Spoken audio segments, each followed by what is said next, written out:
മന്ത്രം രാധാസഹായം അതിസുന്ദരമന്ദഹാസം പാദാലയേശമനിശം ഹൃദി ഭാവയാമി. ശ്രീ ഗുരുവായൂരപ്പ ശരണം. സർവത്ര ഗോവിന്ദനാമ സങ്കീർത്തനം, സർവത്ര ഗോവിന്ദനാമ സങ്കീർത്തനം.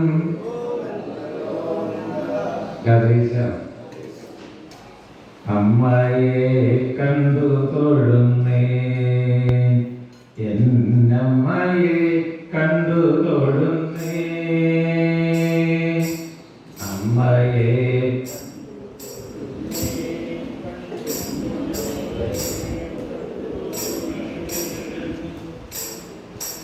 അമ്മയെ കണ്ടു തൊഴുന്നേ, എന്നമ്മയെ കണ്ടു തൊഴുന്നേ. അമ്മയെ കണ്ടു തൊഴുന്നേ, എന്നമ്മയെ കണ്ടു തൊഴുന്നേ. പാട്ടുകൾ പാടിത്തൊഴുന്നേ, അമ്മയുടെ നാമങ്ങൾ പാടിത്തൊഴുന്നേ. പാട്ടുകൾ പാടിത്തൊഴുന്നേ, അമ്മയുടെ നാമങ്ങൾ പാടിത്തൊഴുന്നേ. പാട്ടുകൾ പാടിത്തൊഴുന്നേ, അമ്മയുടെ നാമങ്ങൾ പാടിത്തൊഴുന്നേ. പാട്ടുകൾ പാടിത്തൊഴുന്നേ, അമ്മയുടെ നാമങ്ങൾ പാടിത്തൊഴുന്നേ. അമ്മേ നാരായണ, ദേവി നാരായണ, ലക്ഷ്മി നാരായണ, ഭദ്രേ നാരായണ. അമ്മേ നാരായണ, ദേവി നാരായണ, ലക്ഷ്മി നാരായണ, ഭദ്രേ നാരായണ. അമ്മേ നാരായണ, ദേവി നാരായണ, ലക്ഷ്മി നാരായണ, ഭദ്രേ നാരായണ. അമ്മേ നാരായണ, ദേവി നാരായണ, ലക്ഷ്മി നാരായണ, ഭദ്രേ നാരായണ. അപ്പപ്പോട്ടൊന്നോരക്ഷരക്കൂട്ടങ്ങൾ, അപ്പപ്പോട്ടൊന്നോരക്ഷരക്കൂട്ടങ്ങൾ. അമ്മയ്ക്കു നാമങ്ങളായിരേണമേ, അമ്മയ്ക്കു നാമങ്ങളായിരേണമേ. എന്നമ്മയ്ക്കു നാമങ്ങളായിരേണമേ.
രാധേശ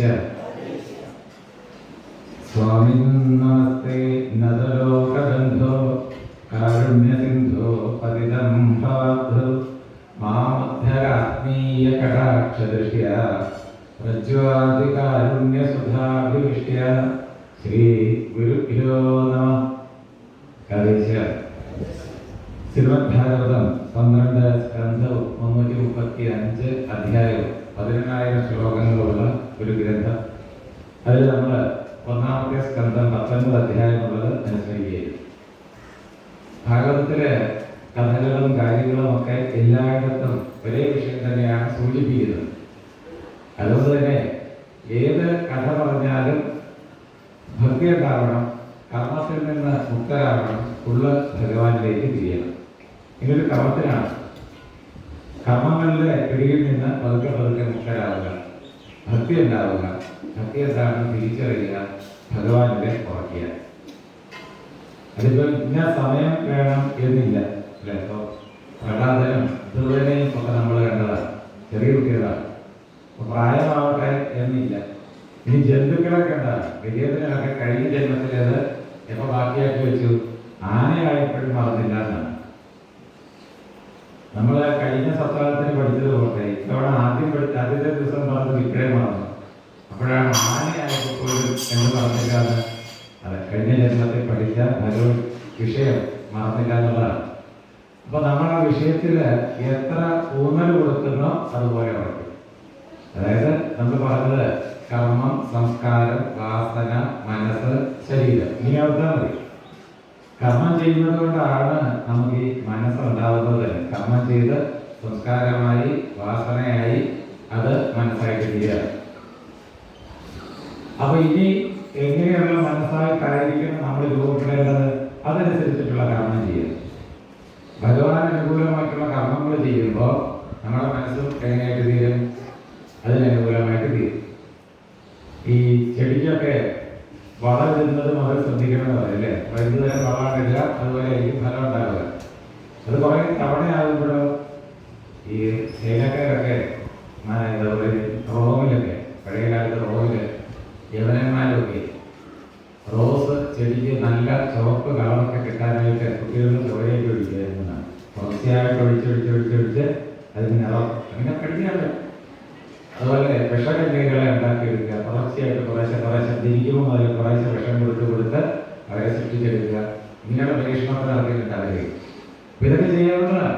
അപ്പൊ നമ്മളും നമ്മുടെ ഉള്ളിൽ എങ്ങനെയായി തീരണം എന്നറിഞ്ഞ് അതിന് ശ്രമം നടത്തുക. അതുകൊണ്ടാണ് ലോകത്ത് പലതരം വിഷയങ്ങൾ നമുക്കറിയാനും ഒക്കെ ഉണ്ടായെങ്കിലും ഇത്തിരിയെങ്കിലും ഭഗവാന്റെ രുചി ഉണ്ടായവർ ഏതിൽ ശ്രദ്ധിക്കണം? ആ വിഷയത്തിൽ ശ്രദ്ധിക്കുക. ഇങ്ങനെയാണല്ലോ വേണ്ടത് അല്ലേ? മറ്റു വിഷയങ്ങളിൽ നിന്നുള്ള ശ്രദ്ധ കുറയ്ക്കുക. പത്രം വായിക്കണമെന്നില്ല, വേണമെങ്കിൽ TV ധൈര്യം ഉണ്ടെങ്കിൽ പുരുഷന്മാർക്ക് വിറ്റ് കളയാം. ഇത് ധൈര്യം ഉണ്ടാവില്ല, എന്നാലും നമ്മൾ ശ്രമം നടത്താം അല്ലേ? എന്ത് വിറ്റുകളായിട്ട് TV വിറ്റുകളായിട്ട് എങ്ങനെ നമ്മൾ ഇത്തരം വിഷയങ്ങളിൽ നിന്ന് ഒഴിഞ്ഞു നിൽക്കുക. അതൊക്കെ ഇതെല്ലാം കൂടെ ശ്രദ്ധിച്ചിട്ട് വല്ല കാര്യമുണ്ടോ? ഒരു കാര്യമില്ല. അപ്പൊ അതുകൊണ്ട് പതിയെ ഭഗവാനിലേക്ക് തിരിയുക. എന്നിട്ടോ ഇപ്പൊ ഭാഗവതത്തിലെ കഥകൾ പറയുമ്പോൾ കുഴപ്പമുള്ള കഥകളും സംഘർഷമുള്ള കഥകളും ഒക്കെ ഉണ്ട്. നമ്മളെന്ത് ചെയ്യും? അതിൻ്റെയൊക്കെ ബലം കുറച്ചിട്ട് കഴിഞ്ഞ ഇടയ്ക്കെങ്കിൽ ഒരു ദേവി ഭാഗവതം നവാഹം നടത്തേണ്ടി വന്നു കണ്ണൂരാണ്. അപ്പൊ അത് തുറക്കുമ്പോൾ മുതൽ യുദ്ധമാണ്, കൊലയും യുദ്ധം മാത്രമുള്ളൂ ഇതിനകത്ത്. അത് തുടങ്ങുമ്പോൾ മുതൽ അത് തന്നെയാണ്. അപ്പൊ നമ്മൾ വളരെ സൂക്ഷിക്കും പറയാനായിട്ട്. അങ്ങനെ നമ്മൾ പറയേണ്ട കാര്യമില്ലല്ലോ എന്നാണ്. ഇതുപോലെ നമ്മൾ അത്തരം വിഷയങ്ങളിൽ നിന്ന് അകന്നു വയ്ക്കാനും ശ്രദ്ധിക്കുക. അതിനാണ് നമ്മൾ മരണത്തെ പോലും നമ്മൾ എങ്ങനെയാക്കി മാറ്റി? ഞാൻ മരിക്കാറാകുമ്പോൾ എന്നെ കൊണ്ടുപോകാൻ ആരും ഒരു നാട്ടിലെത്തു അല്ല. അങ്ങനെ നമ്മൾ തിരിച്ചുകയാണ് വേണ്ടത്. നമുക്ക് യോഗ്യമായ രീതിയിൽ തിരിച്ചെടുക്കാൻ കഴിയും. അത് പറഞ്ഞു കഴിഞ്ഞിട്ടാണ് കുന്തി സ്തുതി നമ്മൾ അനുസരിച്ചത്. അതോടുകൂടിയിട്ടാണ് ഇന്നലെ സമർപ്പിച്ചത്. ഓർക്കുന്നുണ്ടാവും അല്ലേ? കുന്തി സ്തുതിയാണ് സമർപ്പിച്ചത്. ഭഗവാൻ ദ്വാരകയ്ക്ക് പോകാൻ തുടങ്ങുകയായിരുന്നു. അപ്പോഴാണ് ആദ്യം ഉത്തര ശരണാഗതി ചെയ്തത്. തുടർന്ന് കുന്തി ദേവി ഭഗവാനെ നമസ്കരിച്ചത്. രണ്ടുപേരെയും അവരെന്താണോ ആഗ്രഹിച്ചത് അത് തിരിച്ചു കൊടുത്തു. പിന്നീട് ഭഗവാൻ പോകാൻ തുടങ്ങുമ്പോൾ രഥത്തിൽ കയറിയതാണ്. അപ്പോഴാണ് ധർമ്മപുത്ര മഹാരാജാവ് പിന്തുടർന്നു വരുന്നത്. അദ്ദേഹത്തിന് ധർമ്മത്തില് സംശയം, അദ്ദേഹത്തിനാണ് സംശയം ഉണ്ടായത്. അപ്പോ അദ്ദേഹത്തെ ഉപദേശിക്കുന്നതിനായിട്ട് ഭഗവാൻ പാണ്ഡവരെ എല്ലാവരെയും കൂടെ കൂട്ടിയിട്ട് നേരെ കുരുക്ഷേത്രത്തിൽ പോയി തിരിച്ചു പോവുകയും അവിടെ ശരശയിൽ കിടക്കുന്ന ഭീഷ്മരെ സമീപിക്കുകയും ചെയ്തു. ഭീഷ്മരാണ് ആ ഉപദേശം കൊടുത്തത്, ധർമ്മപുത്രർക്ക് ഉപദേശം കൊടുത്തത്. നമ്മുടെ മുൻവർഷങ്ങളിലൊക്കെ ഇത് വളരെ ബുദ്ധിസ്തുതി പറഞ്ഞതുപോലെ തന്നെ ഏതും പറഞ്ഞതാണ്, ഈ ഭീഷ്മസ്തുതിയും പറഞ്ഞതാണ്. അപ്പോ വന്നു നിന്ന് എല്ലാവരെയും ഭീഷ്മരാദ്യം നല്ലതുപോലെ നോക്കി സ്വീകരിക്കുക. അപ്പൊ അദ്ദേഹത്തിന് കണ്ണുകൊണ്ടേ സ്വീകരിക്കാൻ പറ്റുള്ളൂ. കാരണം സ്ഥലമില്ലാണ്ട് കിടക്കുക, ശരശയിലാണ് കിടക്കുന്നത്. എന്തുകൊണ്ട് അതിനെ ശരശയിൽ കിടന്നത്? എവിടെയെങ്കിലും മുറിച്ച് കിടക്കരുതായിരുന്നു അല്ലേ? അത് പറ്റില്ല. ഇപ്പൊ എങ്ങനെ കിടക്കുകയാണ്? ശരശയിലാണ്. അതിനവിടെ കിടന്നത് ഉത്തരായനം കാത്ത് കിടക്കുന്നുണ്ടല്ലേ? അതിന് ഉത്തരായനം കാത്ത് കിടക്കുന്നത് ഉത്തരായനത്തിൽ മരിക്കാം എന്ന് തീരുമാനിച്ചു.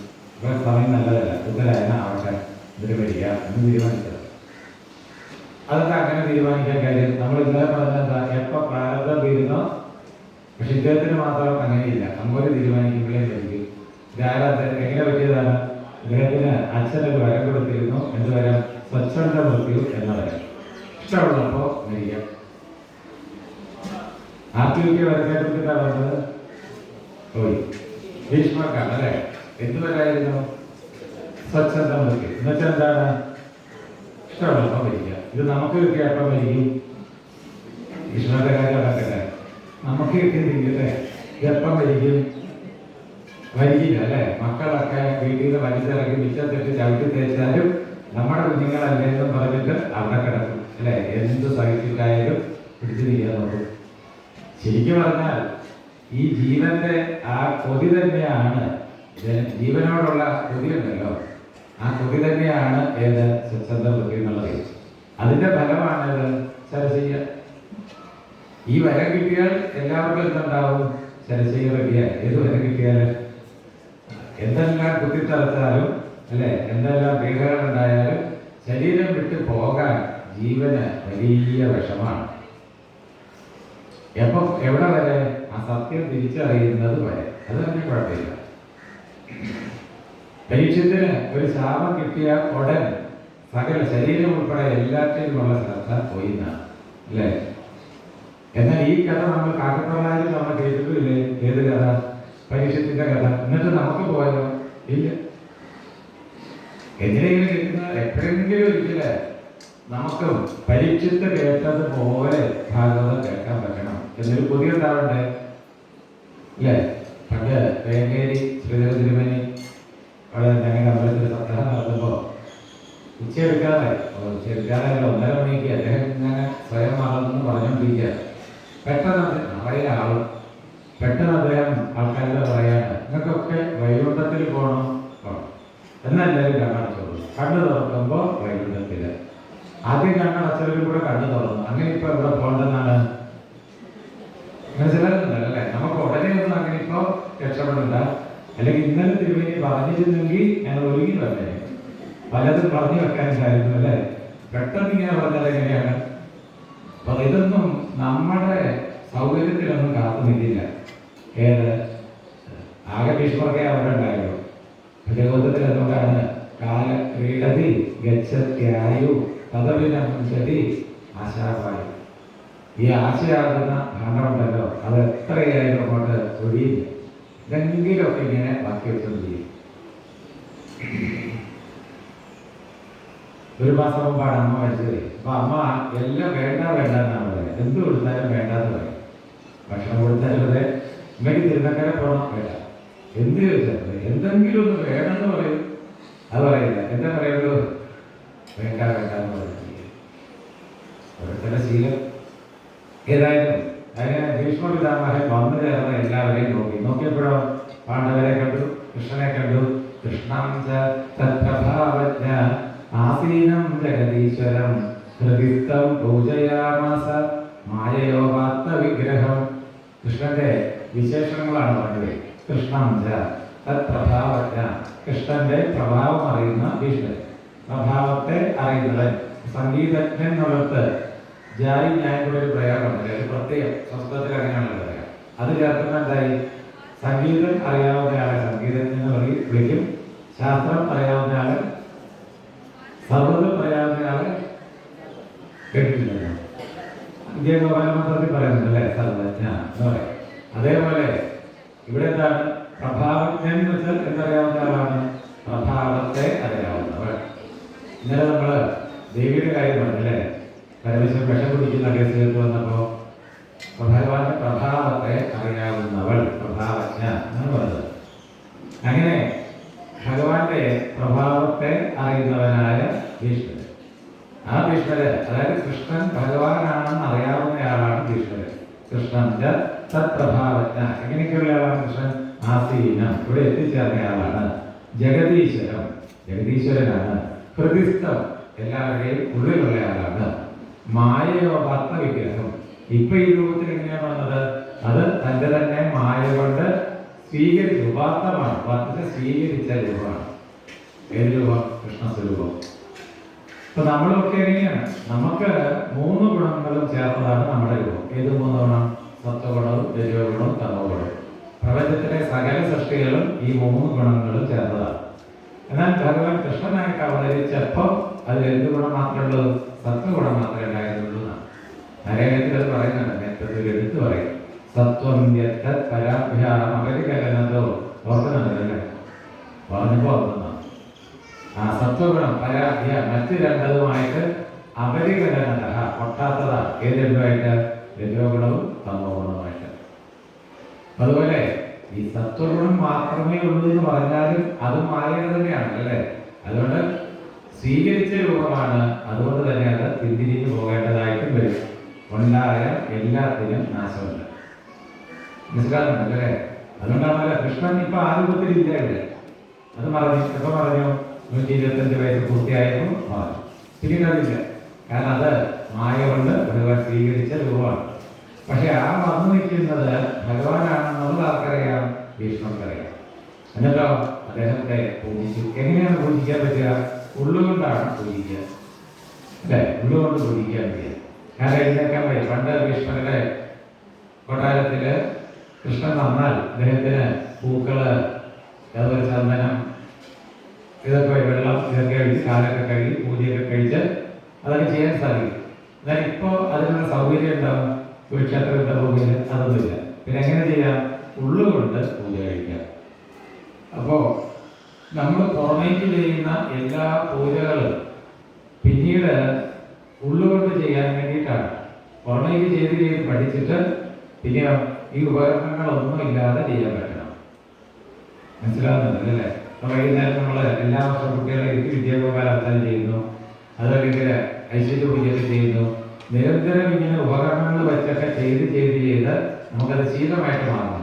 എന്നിട്ട് ഇതൊന്നും ഇല്ലെങ്കിലും ചെയ്യാൻ പറ്റണം. ഒരു ഉപകരണം ഇല്ലാതെ ഉള്ളുകൊണ്ട് പൂജ ചെയ്യാൻ പറ്റണം. അങ്ങനെ ചെയ്താലത്തെ ലാഭം എന്താണ്? എപ്പോഴെങ്കിലുമൊക്കെ കിടന്നുപോയി നിൽക്കട്ടെ, അങ്ങനെ വരാതിരിക്കട്ടെ, എന്നാലും അങ്ങനെ കടന്നുപോകെ ചെയ്തു കഴിഞ്ഞാൽ സ്വസ്ഥമായിട്ട് ഭഗവാനെ പൂജ കഴിക്കാം. ആരെയും ഉപദ്രവിക്കാം അല്ലേ? എവിടുത്തെ നമ്മളിവിടുന്ന് ഗുരുവായൂർ വരെ ഒരു യാത്ര ചെയ്യാം. ബസ്സിലോ ട്രെയിനിലോ ചെയ്യും. ബസ്സിലൊക്കെ കയറി കഴിഞ്ഞാൽ സീറ്റിൽ ഇരുന്നോ ടിക്കറ്റൊക്കെ എടുത്ത് സീറ്റിൽ സ്വസ്ഥമായി കഴിഞ്ഞാൽ എന്ത് ചെയ്യാം? നമുക്ക് ആദ്യം ഭഗവാൻ കൃഷ്ണനെയാണ് കൃഷ്ണഗില് ശാന്താകാരം ഭുജഗശയനം എന്നൊക്കെ ചൊല്ലി ആ രൂപം ഉള്ളിൽ കാണുക. ദേവിയാണെങ്കിലോ സിന്ദൂരാരുണ വിഗ്രഹ ഹൃദയന അങ്ങനെ രൂപത്തെ ഉള്ളിൽ ഉറപ്പിക്കുക. എന്നിട്ടോ 1000 മന്ത്രപുഷ്പങ്ങൾ ആ പാദത്തിൽ അർപ്പിക്കുക. അവിടെ പൂക്കളൊന്നും വേണ്ട, മന്ത്രമാണ്. അങ്ങനെയാണല്ലേ? ശ്രീമാത്രേ നമ, ശ്രീ മഹാരാജ്ഞേ നമ, അങ്ങനെ ചെയ്യാം. ദേവികയാണ്.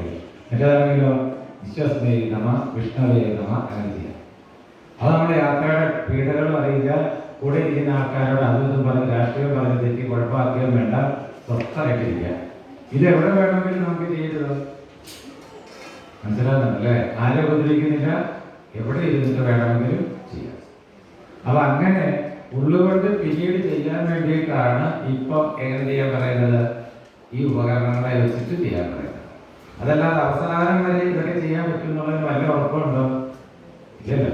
നമ്മളെപ്പോഴും പറയുന്നല്ലേ, നമുക്ക് ചെയ്യാൻ പറ്റുന്ന കർമ്മങ്ങളിൽ, ഭഗവത് അനുകൂലമായിട്ട് ചെയ്യാൻ പറ്റുന്ന കർമ്മങ്ങളിൽ സ്വയം ചെയ്യാൻ പറ്റുന്നത് 2 പരിപാടിയേ ഉള്ളൂ: ജപവും ധ്യാനവും. ബാക്കിയൊക്കെ കണക്കാണ് അല്ലേ? അവസാന കാലത്ത് കിടന്ന കിടപ്പിലായാലും നാവുള്ളിടത്തോളം കാലം എന്ത് ചെയ്യാം? നാവുള്ളിടത്തോളം കാലം നാം ജീവിക്കാം. ഊണിന് വേണ്ട നിജഭാരങ്ങൾ വേണ്ടതിന്, നീരിന് വേണ്ട നിജധാരങ്ങൾ വേണ്ടതിന്, നാരായണ അച്യുത ഹരേ എന്നതിന് ഇത് മാത്രം മതി. നാവൊന്ന വേണ്ടു. നാവുണ്ടെങ്കിൽ നാം ജപിക്കാം. ബാക്കിയൊന്നും എല്ലാം തളർന്നാലും കുഴപ്പമില്ല. കിടന്ന കിടപ്പ് കിടന്നിട്ട് എന്ത് ചെയ്യാം? പേടിച്ചിരിക്കാണ്ട് ഇയാൾ എല്ലാ ദിവസവും രാവിലെ ഞങ്ങളോട് ഇത് പറഞ്ഞ് പേടിപ്പിക്കുകയല്ല. അങ്ങനെയില്ല. കീർത്തനം എങ്ങനെയാണ് ആദ്യം ആരംഭിച്ചത്? കരളിൽ വിവേകം കൂടാതെ കണ്ട് ഒരു ദിവസം എന്നാണ് പറഞ്ഞത്. അര നിമിഷം പോലും ഇരിക്കരുത്. എന്നിട്ട് ഉടനെ എന്ത് പറഞ്ഞു? മരണം വരുന്നില്ല എന്നത് ഞാൻ പറഞ്ഞതല്ല. എല്ലാ ആചാര്യന്മാർക്കും ഇതാണ് പറയാനുള്ളത്. എന്താണോ നമ്മളെ ഭയപ്പെടുത്തുന്നത് അത് അറിവില്ലായ്മയാണ്. അറിവില്ലായ്മയാണ് ഭയത്തിന്റെ കാരണം. നമ്മൾ പറഞ്ഞിട്ടുള്ളതാണ് അല്ലേ? എല്ലാത്തരം ദുഃഖത്തിന്റെയും ഭയത്തിന്റെയും കാരണം അറിവില്ലായ്മയാണ്. കേട്ടായിരുന്നു പറഞ്ഞത്? എന്താ പറഞ്ഞത്? എല്ലാത്തരം ദുഃഖത്തിന്റെയും ഭയത്തിന്റെയും കാരണം എന്താണ്? അറിവില്ലായ്മയാണ്. ഈ അറിവില്ലായ്മ പോകണമെങ്കിൽ എന്ത് തന്നെ വേണം? അറിവ് തന്നെ വേണം. പിടികിട്ടുന്നുണ്ടല്ലോ. അപ്പൊ ദുഃഖവും ഭയവും പോകാൻ വേറെ കുറുക്കു വഴികളൊന്നുമില്ല.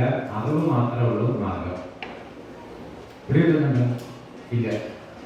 നമുക്ക് പതിവായിട്ട് പറയുന്ന ഉദാഹരണം എന്താണ്? പഴയ കാലത്തൊരു 20, 25, 30 കൊല്ലമൊക്കെ മുന്നേ വീട്ടില് ഗ്യാസ് ആദ്യം കൊണ്ടുവന്ന കാലം ഓർമ്മയുണ്ടോ? ആണ്. പേടിയായിരുന്നു ഇതിനോട്. ഏതിനാണ്? ചില സ്ത്രീകളൊക്കെ ചാടി പുറത്തിറങ്ങി നിന്നിട്ടുണ്ട്. എപ്പോ ഗ്യാസ് ആദ്യം കൊണ്ടുവന്നപ്പോ. എന്നിട്ട് അത് പലതവണ പറഞ്ഞു തന്നിട്ടും പരിഭ്രമം തീരാണ്ട് അമ്മമാരെന്ത് പറഞ്ഞു? ഞങ്ങൾക്ക് ചൂട്ടും കൊതുപ്പും തന്നെ മതി, ഏത് വേണ്ട എന്ന് പറഞ്ഞിട്ടുണ്ട് അല്ലേ? ഇപ്പൊ നിങ്ങൾക്ക് ചൂട്ടും കൊതുപ്പും തന്നാലോ എടുത്തല്ലേ? നമുക്ക് ഏത് മതി? പിടിയിട്ടുണ്ടല്ലോ അല്ലേ? അതെങ്ങനെ ഗ്യാസിനോടുള്ള ഭയം പോയത്? അത് എങ്ങനെയാണെന്ന് അറിഞ്ഞപ്പോഴല്ലേ പോയത്? എന്താണ് എങ്ങനെയാണെന്ന് അറിഞ്ഞപ്പോഴല്ലേ? അതുകൊണ്ടല്ലേ ഭയം പോയത്? വേണ്ടിയില്ലേ? അത് നിങ്ങൾ ഗ്യാസിനോടുള്ള പേടി പോകാനായിട്ട് മൃത്യുജീവനം നടത്തിയാൽ പറ്റിയിട്ടുണ്ട്? ഇല്ലെന്നേ. അതിന് കുറുക്ക് വഴിയില്ല. ഏതിന് കുറുക്ക് വഴിയില്ല? ദുഃഖവും ഭയവും പോകാൻ വേറെ ഒരു കുറുക്ക് വഴിയില്ല. അറിവ് മാത്രമേ ഉള്ളൂ മാർഗം. അവിടെ നിന്ന് എന്നെ തൊട്ട് നോക്കല്ലേ? ഇത് ഞാൻ പറഞ്ഞതല്ല.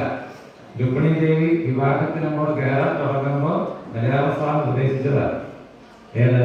ഇത്. ദുഃഖവും ഭയവും പോകാൻ ഒരേ ഒരു മാർഗ്ഗമേ ഉള്ളൂ, അറിവ് മാത്രമേ ഉള്ളൂ മാർഗം എന്ന് പറഞ്ഞിട്ടാണ് നമ്മൾ കയറ്റിവിട്ടത്.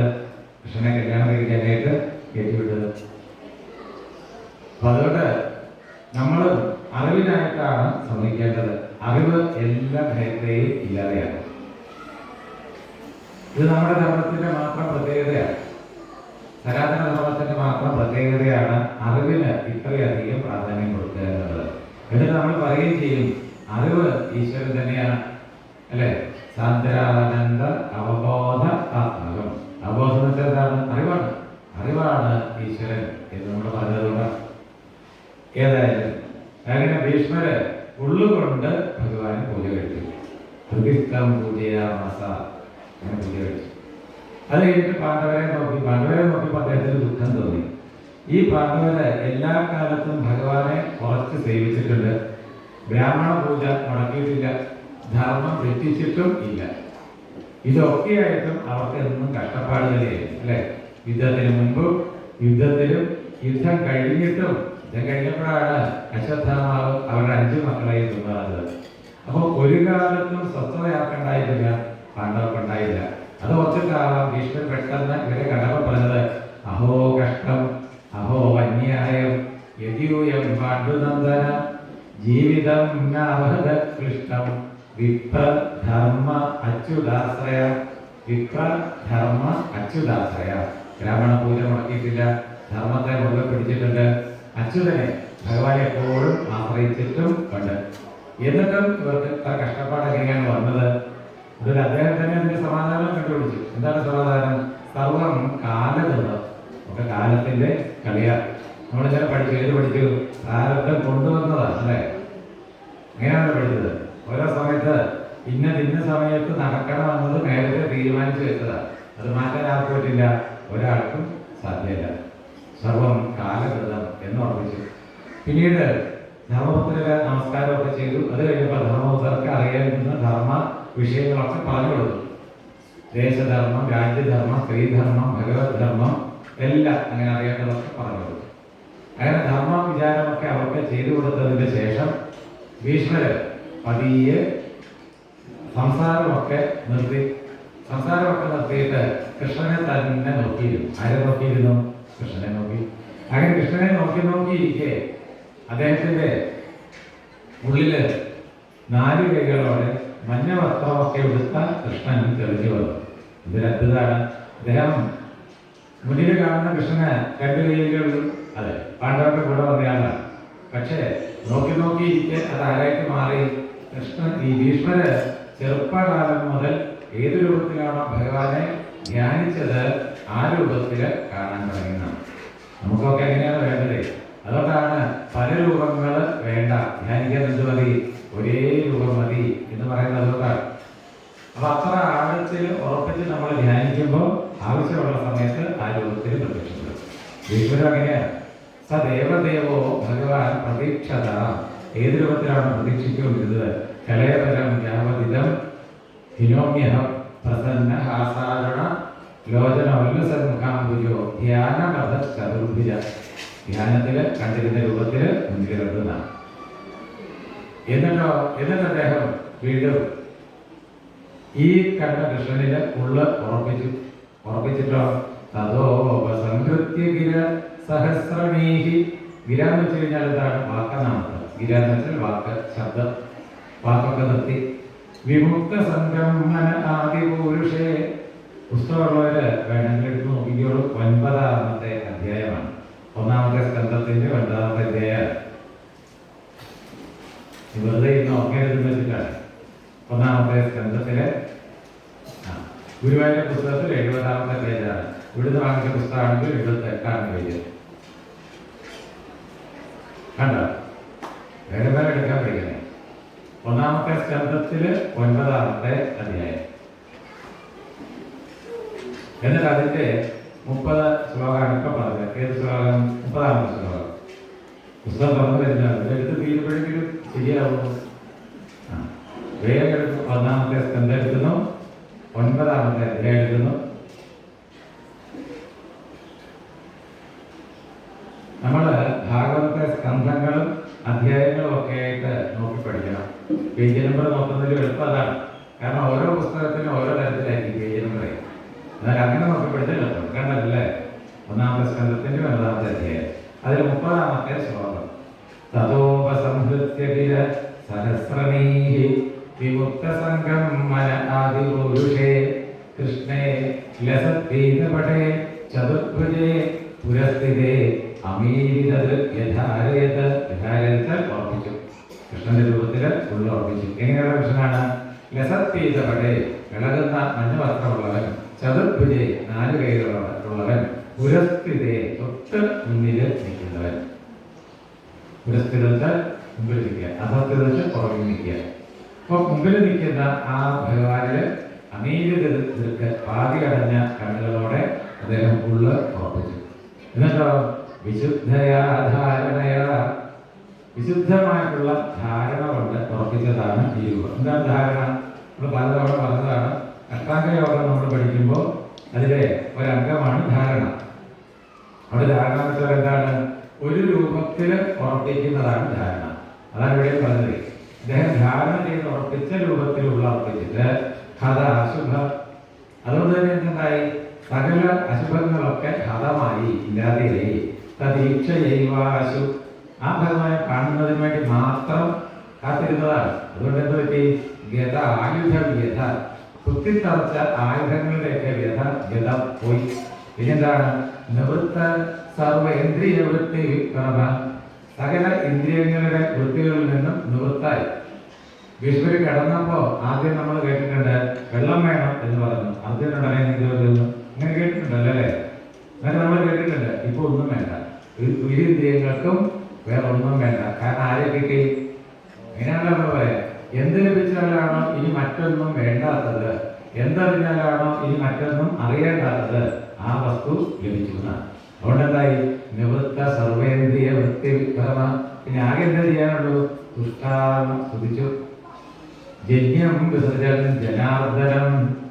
ആ ഭഗവാനെ, ജനാർദ്ദനെ, ദുഷ്ടന്മാരായിട്ടുള്ള ജനങ്ങളുടെ മനസ്സിനെ മർദ്ദിക്കുന്നവൻ, അർദ്ദിക്കുന്നവൻ എന്ന അർത്ഥത്തില് ജനാർദ്ദനൻ എന്ന് പേര്.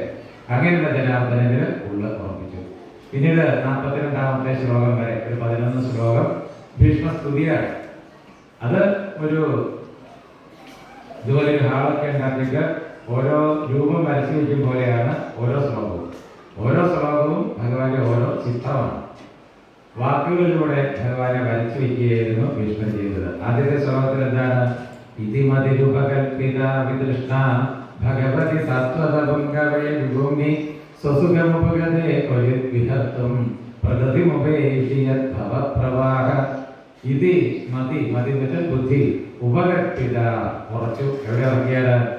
ഭഗവതി സത്വതപുങ്കവേ വിഭൂമി, സത്വഗുണപ്രധാനനായ ഭഗവാനായ ആ വിഭുവില് ഉറപ്പിച്ചു. എങ്ങനെയാണ് ഉറപ്പിച്ചത്? വിതൃഷ്ണ, ആഗ്രഹങ്ങളൊക്കെ വിട്ടിട്ട്, തൃഷ്ണകളൊക്കെ വിട്ടിട്ട്. ഇത് വിതൃഷ്ണ മതി, വിതൃഷ്ണാമതി, ആഗ്രഹങ്ങളൊക്കെ വിട്ട ബുദ്ധി ഭഗവാനില് ഉറച്ചു. അതുകൊണ്ട് എന്താ ലാഭം? സ്വസുഖമുപതേ ഉപഗതേ ക്വചിത് വിഹർത്തും. അങ്ങനെ ഉറച്ചപ്പോൾ മനസ്സിലായത് ഈ ലോകം എന്ന് പറയുന്നത്, സംസാരം എന്ന് പറയുന്നത് ഭഗവാൻ തന്റെ സ്വധാമത്തിൽ തന്നെ ഇരുന്നു കൊണ്ട് നടത്തുന്ന ഒരു കളിയാണെന്ന് പിടികിട്ടി. ഭവപ്രവാഹം എന്നൊക്കെ പറയുന്നത് എന്താണെന്ന് മനസ്സിലായി. ക്വചിത് വിഹർത്തും, ഭഗവാന്റെ ചില വിഹരിക്കല ലീലകളാണ് എന്ന് മനസ്സിലായി. അപ്പൊ ഇത് ഭഗവാനെ മനസ്സിലായാലേ നമുക്ക് എന്ത് പിടികിട്ടുമെന്ന് പറഞ്ഞു? ഭഗവാന്റെ കളികൾ മനസ്സിലാവും. ഭീഷ്മർക്ക് ഭഗവാനെ മനസ്സിലായി. അതുകൊണ്ട് ഈ ലോകം എന്താണെന്ന് പിടികിട്ടി? ഭഗവാന്റെ ലീലയാണെന്നത് മനസ്സിലായി. കുട്ടികളുമായിട്ട് കടൽത്തീരത്തൊക്കെ പോയി കഴിഞ്ഞാൽ വൈകുന്നേരം പോകുമ്പോൾ അവര് നമ്മുടെ കൈയൊക്കെ വിട്ടിട്ട് മണ്ണ് കൊണ്ട് ചില വീടുണ്ടാക്കുക, കൊട്ടാരം ഉണ്ടാക്കുക ഒക്കെ ചെയ്യില്ലേ? കണ്ടിട്ടുണ്ടല്ലോ. നമ്മളെ അത് ഇടപെടുത്തുമോ അവര്? നമ്മൾ തൊടാൻ സമ്മതിക്കുമോ? ഇല്ല. ഉണ്ടാക്കുമ്പോൾ സമ്മതിക്കില്ല. ഇനി നമ്മള് എന്തെങ്കിലും അഭിപ്രായം പറഞ്ഞാൽ അത് സമ്മതിക്കുമോ അവര്? അതുമില്ല. ഇതെല്ലാം കഴിഞ്ഞ് ഒക്കെ കഴിഞ്ഞ് പണിയൊക്കെ കഴിഞ്ഞു, ഈ സൂര്യൻ അസ്തമിച്ചു, പോകാം എന്ന് പറയുമ്പോൾ കുഞ്ഞുങ്ങൾ ആദ്യം ചെയ്യുന്ന എന്തായിരിക്കും? ഓടി ചെന്നിട്ട് എന്ത് ചെയ്യും? ഉണ്ടാക്കി വെച്ചത്. അപ്പൊ നമ്മൾ വിചാരിക്കുകയും ചെയ്യും, ഇങ്ങനെ തട്ടി പൊട്ടിച്ച് കളയാനാണെങ്കിൽ പാടുപെട്ട് ഉണ്ടാക്കണം അല്ലെ? ഇതുപോലെ നമുക്ക് മനസ്സിലായോ?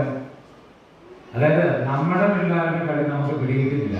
എന്നിട്ടാണ് ആരുടെ കളിയെ കുറിച്ച് ആലോചിക്കുന്നത്? ഭഗവാന്റെ കളിയെ കുറിച്ച് ആര് ചിന്തിക്കുന്നത്? അവർ അത് വിട്ടേക്കുക. എന്നിട്ട് എന്ത് ചിന്തിക്കണം? ആരാണ് ഈ വസ്തു എന്ന് മനസ്സിലാക്കുക. അതാണ് നമ്മൾ മുൻ വർഷങ്ങളിലൊക്കെ പറഞ്ഞത്. നമുക്ക് ഈ ഭഗവാൻ പരിചയമില്ലായിരിക്കുകയാണ് പ്രശ്നം അല്ലേ? ഓർക്കുന്നുണ്ടല്ലോ പറഞ്ഞല്ലേ? നമുക്ക് ആരെ പരിചയമില്ല. എന്തിനാണ്? അതാണ്. നിങ്ങൾ ഈ മാതാവത്തോ അല്ലെങ്കിൽ ഇവിടെ ഭഗവാനായിട്ട് കാണാൻ പോകും അല്ലെ? അമ്പലത്തിൽ പോകുമ്പോഴേ പത്മനാഭസ്വാമി ക്ഷേത്രത്തിൽ അവിടെ ചെന്ന് കഴിഞ്ഞാൽ ആ മൈതാനത്തൊക്കെ നടന്ന് അങ്ങോട്ട് പോകുമ്പോൾ പടിയുടെ താഴെയൊക്കെ നിങ്ങളുടെ പഴയ 10-30 വർഷം മുമ്പ് പരിചയപ്പെട്ട ആൾക്കാരെയൊക്കെ എവിടെയെങ്കിലും കണ്ടാൽ അവരോട് നിങ്ങൾ സംസാരിക്കില്ലേ? സംസാരിക്കും. സുഖമാണോ ചോദിക്കില്ലേ? ചോദിക്കുന്നില്ലല്ലോ, ചോദിക്കും. അതെ, ആരോടാ ചോദിക്കുക? അവിടെ നിന്നിട്ട് അതിലെ പോകുന്ന എല്ലാവരെയും പിടിച്ചു നിർത്തി സുഖമാണെന്ന് ചോദിക്കുമോ? അതില്ല. ആരോടെ ചോദിക്കുള്ളൂ? പരിചയമുള്ളവരാണ് ചോദിക്കുക അല്ലേ? എന്നിട്ട് ഇതേപോലെ അകത്തി എന്നിട്ട് ഭഗവാനോട് ചോദിച്ചിട്ടുണ്ടോ സുഖമാണെന്ന്? അതില്ല. അതെന്താ ചോദിക്കാത്തത്? പരിചയമില്ല. നമ്മൾ ആരോടെ ചോദിക്കുമ്പോൾ സുഖമാണെന്ന്? അപ്പൊ ആദ്യം ചെയ്യണം, ആദ്യം ഈ കക്ഷിയെ പരിചയപ്പെടുക. ആരെ പരിചയപ്പെടണം? പരിചയപ്പെടാനായിരുന്നു ഒന്നാമത്തെ ശ്ലോകം അല്ലേ? ഭഗവാനെ പരിചയപ്പെടാനുള്ള വഴിയാണ് ഒന്നാമത്തെ ശ്ലോകം. അതുകൊണ്ട് പറ്റില്ലാത്തവർക്ക് വേണ്ടിയിട്ട് എന്താ പറഞ്ഞു? എന്നാൽ അങ്ങോട്ട് പോകാനുള്ള ഒരു വഴി പറഞ്ഞു തരാം. അത് ഭാഗവത ധർമ്മം പറഞ്ഞത്. ചെയ്യുന്ന കർമ്മങ്ങളൊക്കെ എന്ത് ചെയ്താൽ മതി? പോയി ഭഗവാനെ സമർപ്പിച്ചിട്ട് ചെയ്താൽ മതി. അതായത് ഭാഗവത ധർമ്മം. അപ്പൊ അങ്ങനെ ഭഗവാനെ നല്ലതുപോലെ മനസ്സിലായ ഭീഷ്മർക്ക് ഈ പ്രപഞ്ചം എന്ന് പറയുന്നത്, സംസാരം എന്ന് പറയുന്നത്, നമ്മുടെ ലോകം എന്നൊക്കെ പറയല്ലേ, നമ്മൾ കാണുന്നതാണ് നമ്മുടെ ലോകം. ലോക്യതേ ഇതി ലോക, നമ്മൾ കാണുന്നതാണ് നമ്മുടെ ലോകം. പിന്നെ അടുത്ത ശ്ലോകത്തിൽ എന്താണ് പറയാ? ത്രിഭുവനഗമനം കമാലവർണം രവികരഗൗരവരാംബരം ദധാനേ വപുരളകുലാവൃതാനനാബ്ജം വിജയസഖേ രതിരസ്തുമേനവദ്യ. അവിടെ മൂന്ന് ലോകത്തിലും ഏറ്റവും സുന്ദരമായിട്ടുള്ള രൂപം ത്രിഭുവനഗമനം, തമാലവർണ്ണം. തമാലം ഒരു ചെടിയാണ്, ഒരു വലിയ വീതിയുള്ള ഇലകളുടെ ചെടിയാണ്. അതിൻ്റെ ഇലകൾ പോലെ ഇരുണ്ട നിറമുള്ളവൻ. പിന്നെയോ രവികര ഗൗരവരാമ്പരം, ശ്രേഷ്ഠമായിട്ടുള്ള അമ്പരം. എങ്ങനെയുള്ളതാണത്? ഉദിച്ചു വരുന്ന സൂര്യന്റെ കിരണങ്ങൾ ഒക്കെ കൂടെ എടുത്ത് തുന്നിച്ചേർത്ത് ഒരു വസ്ത്രം ഉണ്ടാക്കിയാൽ എങ്ങനെയിരിക്കും? അതാണ് രവികര ഗൗരവരാമ്പരം ധാരേ. എന്നിട്ടോ വപുഹു, ശരീരം എങ്ങനെയാണ്? അളകപുല അമൃത ആനനാദ്യം, അളകങ്ങള് നെറ്റിയില് മുടിച്ചുരുളുകള് വീട് കിടപ്പുണ്ട്. പിന്നെ എന്തുണ്ട്? അങ്ങനെയൊക്കെയുള്ള രൂപത്തോടു കൂടിയിട്ട് വിജയസഖേ, വിജയന്റെ സുഹൃത്തായ അങ്ങയില് അനവധ്യ രതി മേ അസ്തു. അനവധി എന്ന് വെച്ചാൽ നാശമില്ലാത്തത്, നാശമില്ലാത്ത രതി ശ്രദ്ധ എനിക്ക് ഉണ്ടാവണം എന്നൊരു ശ്ലോകം. അപ്പൊ ഏറ്റവും ലോകത്ത് നമുക്ക് ഏതെല്ലാം സുന്ദര വസ്തുക്കളെയാണ് പരിചയമുള്ളത്, എല്ലാം കൂടി ചേർത്തിട്ടുണ്ടാക്കിയ രൂപമാണത്രേ ആര്? ഭഗവാൻ. ഇങ്ങനെയാണല്ലോ പറയല്ലേ? അങ്ങനെയുള്ള രൂപത്തെ ഇവിടെ വർണ്ണിച്ചിരിക്കുകയാണ് 33ാമത്തെ ശ്ലോകം. പിന്നെ എന്താണ്? യുദ്ധക്കളത്തെ ഓർക്കാണ് ഭീഷ്മരെ. യുധി തുരകരജോ വിധൂമ്ര വിശ്വ കജരുളിതാശ്രമവാചലംകൃതാസ്യേ മമ നിശിതശരേ വിദ്യവാനത്വജി വിലസത് കവചേസ്തു കൃഷ്ണ ആത്മാ. യുദ്ധത്തില് തുരക കുതിരയാണ്. കുതിര വളരെ വേഗത്തിൽ ഓടിയത് കൊണ്ട് പൊടി പറക്കും, രജസ് പറക്കും. ഈ പൊടികള് അത് ഒരു പുകയുടെ നിറത്തിൽ ഭഗവാന്റെ ശരീരത്തിൽ വന്ന് പതിച്ചിട്ടുണ്ട്. അതാണ് വിധൂമ്ര വിശ്വ കജലുളിത ശ്രമവാരി. ശ്രമവാരി എന്താണ്? വേർപ്പാണ്. വേർപ്പുകൾ ഒഴുകുന്നുണ്ട് ഭഗവാന്റെ മുഖത്തും ശരീരത്തിലുമൊക്കെ വേർപ്പൊഴുകുന്നുണ്ട്. അലങ്കൃതാസി, ആശ്രമത്തിൽ മുഖമാണ്, മുഖത്തും ശരീരത്തിലൊക്കെ വേർപ്പ് ശാലുകൾ കയറി ഒഴുകുന്നുണ്ട്. ആ വേർപ്പിലാണ് ഈ കുതിരകൾ വളരെ വേഗം ഓടിയത് കൊണ്ടുണ്ടായ പൊടിപടലങ്ങൾ പുക പോലെ പറ്റിച്ചേർന്നിരിക്കുന്നത്. എന്നിട്ടോ ഈ പൊടിയും അതേപോലെ വേർപ്പും അങ്ങനെ കുറേശ്ശെ ഇരുണ്ട നിറത്തില് ഒഴുകുന്നുണ്ടത്രേ. അതുകൊണ്ട് തീർന്നിട്ടില്ല. മമ നിശിത ശരീര വിവിധ്യമാന കൃതി. ഈ ഭീഷ്മന് തന്നെ നിരവധി അസ്ത്രങ്ങൾ അർജുനനെ നോക്കി അയച്ചത് പലതും ആരുടെ വേഗത്തിൽ കണ്ടിട്ടുണ്ട്? കൃഷ്ണന്റെ വേഗത്തിൽ കണ്ടിട്ടുണ്ട്. ഈ കവചങ്ങളൊക്കെ തകർന്ന് ചോരയും ഒഴുകുന്നുണ്ടെന്നാണ്. അങ്ങനെ ചോരയും അതേപോലെ വേർപ്പും പൊടിയും ഒക്കെ കൂടെ കലർന്നിട്ട് ഒഴുകുന്ന രൂപത്തില് എനിക്ക് ആരെ കാണണം? ഇതൊരു ദർശനമാണല്ലേ, അതൊരു ചിത്രമാണ്. അതങ്ങനെ വരച്ചിട്ട് ഇപ്പൊ ഈ ഹരേ കൃഷ്ണ പ്രസ്ഥാനം ഡിസ്കോണിന്റെ അവരിതിനെല്ലാം ഓരോ ചിത്രം വരച്ചു വെച്ചിട്ടുണ്ട്. നിങ്ങൾ അന്വേഷിച്ചാൽ പിടികിട്ടും. അവരെല്ലാത്തിനും ഈ സ്വഭാവത്തിന്റെ മുഴുവൻ ചിത്രം അവർ വരച്ചു വെച്ചിട്ടുണ്ട്. അതുകൊണ്ട് തീർന്നില്ല. സപതി സഖിവചോ അതിശമ്യ മധ്യേ നിജപരയോ ബലയോ രഥം നിവേശ്യ സ്ഥിതവതി പരസൈനികായുരക്ഷണാമൃതവതി പാർത്ഥസഖേ രഥർമമാസ്തു. സഖിവച നിശമ്യ, സുഹൃത്തായ അർജുനന്റെ വാക്കിനെ കേട്ടിട്ട്. ഓർക്കുന്നുണ്ടല്ലോ അല്ലെ? ഗീത പഠിച്ചിട്ടുള്ളവർക്കറിയാം. ആദ്യത്തെ അധ്യായത്തിൽ എന്ന് പറയുന്നത് അർജുനൻ സേനയോരുഭയോ മധ്യേ രഥം സ്ഥാപയമേച്യുത. അതിനാണ് നിർത്തുന്നത് യാവതേതാണ്ടിരി യോദ്ധുകാമാൻ അവസ്ഥിത. യുദ്ധം ചെയ്യാനായിട്ട് വന്ന എല്ലാവരെയും ഞാനൊന്ന് കാണട്ടെ. അതിനായിട്ട് കൃഷ്ണ നമ്മുടെ രഥത്തിനെ എവിടെ കൊണ്ട് നിർത്തണം? ഉഭയോഹോ സേനയോഹോ മധ്യേ. ഇവിടെ പറയുന്ന നിജ കലയോഹോ, നമ്മുടെയും അവരുടെയും സേനയുടെ നടുക്ക് രഥത്തെ കൊണ്ട് നിർത്തിയിട്ട് രഥം നിവേശ്യ. എന്നിട്ട് അസ്ഥിതമതി, അതിലിരുന്നുകൊണ്ട് അന്ന് ആ രഥത്തിലിരുന്നിട്ട് ഭഗവാൻ അർജുനന് എല്ലാവരെയും ചൂണ്ടിക്കാണിച്ചു കൊടുത്തു. നേരെ നിൽക്കുന്നത് ഭീഷ്മരാണ്. ഭീഷ്മരുടെ തൊട്ടടുത്ത് ദുര്യോധനൻ നിൽപ്പുണ്ട്. ദുര്യോധനന്റെ അടുത്ത് ദ്രോണൻ നിൽപ്പുണ്ട്. ദ്രോണരുടെ പുറകില് ശകുനി നിൽപ്പുണ്ട്. ഇങ്ങനെ ഓരോരുത്തരെ ആർക്കും കാണിച്ചു കൊടുക്കുകയാണ്? അർജുനന് കൃഷ്ണൻ കാണിച്ചു കൊടുത്തു. അപ്പൊ ഭീഷ്മർ അന്ന് വിചാരിച്ചാണ്, എന്ത് വിചാരിച്ചാണ്? അത് ഞങ്ങളെയൊക്കെ അർജുനന് അറിയാമല്ലോ, ഇയാൾക്ക് കാണിച്ചു കൊടുക്കേണ്ട കാര്യമില്ല അല്ലേ? ഇപ്പോഴാണ് മനസ്സിലായത്. അന്ന് നീ കാണിച്ചു കൊടുക്കുന്നതിലൂടെ പല സൈനികാഹ ആയുഹു അക്ഷ്ണാഹൃതവതി, ഞങ്ങളുടെയൊക്കെ ആയുസിനെ കണ്ണുകളെ കൊണ്ട് അപഹരിക്കുകയാണ് ചെയ്തത്. ഇതൊരദ്ഭുതമല്ലേ? അപ്പൊ ഭീഷ്മരെ കാണിച്ചു കഴിഞ്ഞെന്ന് വെച്ചാൽ എന്താണ്? ഭീഷ്മരുടെ ആയുസ് ആരെടുത്തു? ഭഗവാൻ എടുത്തു. ദ്രോണരെ കാണിച്ചപ്പോ ദ്രോണരുടെ ആയുസ് എടുത്തു. അതാണ് അന്ന് ചെയ്ത പരിപാടി എന്നാണ്. എന്ത് ചെയ്തത്? അസ്ഥിതവതി, രഥത്തിൽ ഇരുന്നുകൊണ്ട് പല സൈനികാഹ ആയുഹു, ആയുസിനെ അക്ഷ്ണാഹൃതവതി, അങ്ങനെയൊക്കെ അപഹരിച്ച പാർത്ഥസഖാവായ ഭഗവാനില് മമ രതി അസ്തു, എനിക്ക് രതി ഉണ്ടാവണം. അടുത്ത ശ്ലോകത്തിലോ വ്യവഹിത പ്രധാനമുഖം നിരീക്ഷ്യ സ്വജനവധ വിമുഖസ്യ ദോഷബുദ്ധ്യ. വ്യവഹിത പ്രധാനമുഖം, രണ്ടു വശത്തു നിൽക്കുന്നതിൽ ബന്ധുക്കളെയും സുഹൃത്തുക്കളെയും ഒക്കെ തിരിച്ചറിഞ്ഞ അർജുനൻ, തിരിച്ചറിഞ്ഞ അർജുനൻ സ്വജനവധാത് വിമുഖസ്യ, സ്വജനവധത്തിൽ നിന്ന് പിന്തിരിയും. അതെങ്ങനെയാണ് പിന്തിരിഞ്ഞത്? ദോഷബുദ്ധിയ. അതപ്പോ ചെയ്യേണ്ട കാര്യമില്ല. ശരിക്കും ഒരു തെറ്റിദ്ധാരണയാണത്. ഈ അർജുനൻ കാട്ടിലിരുന്ന സമയത്തൊക്കെ ക്രോധത്തോടെ ഓരോ തവണയും അമ്പ് ഒക്കെ എടുത്ത് മന ഓർപ്പിച്ചത് എന്തിനു വേണ്ടിയിട്ടാണ്? ദേഷ്യം വരുമ്പോഴൊക്കെ വെറുതെ ഇരിക്കുമ്പോൾ എന്ത് ചെയ്യും? അസ്ത്രം എടുത്തിട്ട് മന ഓർപ്പിക്കും. ഈ ചേട്ടൻ കാരണം അല്ലെങ്കിൽ ഞാൻ ഇപ്പൊ തന്നെ പോയിട്ട് എന്ത് ചെയ്തേനെ? ആ ധർമ്മോത്തരത്തിനൊക്കെ പോയതുകൊണ്ടാണ്. അല്ലെങ്കിൽ ഇപ്പൊ തന്നെ എല്ലാത്തിനെയും ഞാൻ ശരിയാക്കിയേനെ.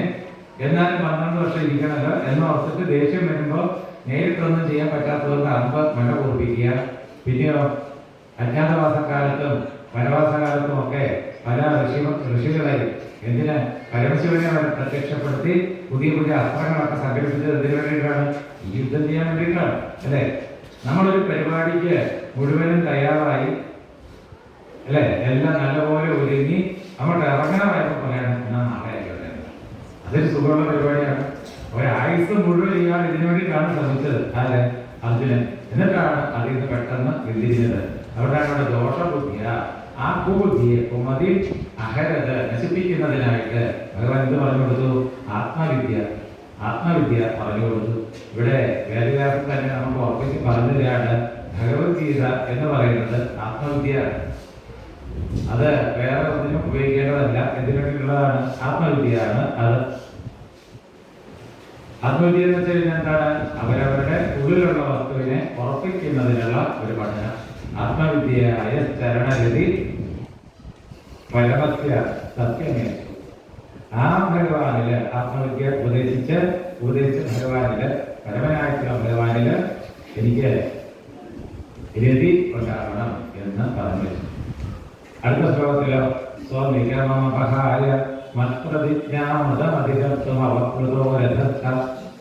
അത് ഭീഷ്മര് അദ്ദേഹത്തെ കുറിച്ച് തന്നെ ഓർക്കുക.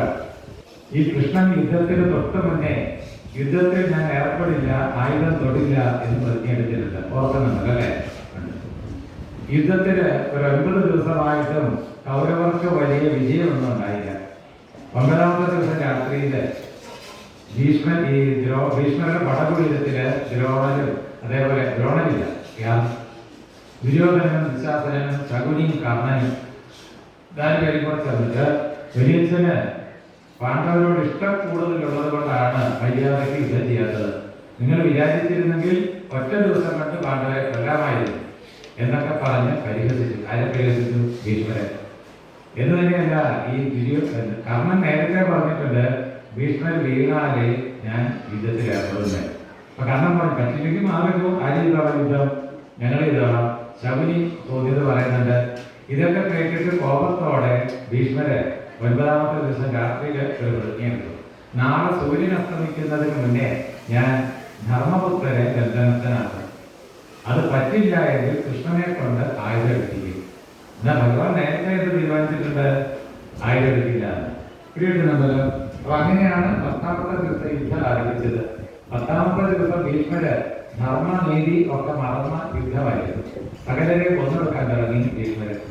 ആരൊന്നും നോക്കുന്നൊന്നുമില്ല, എല്ലാവരും കൊല്ലാൻ തുടങ്ങിയാണ്.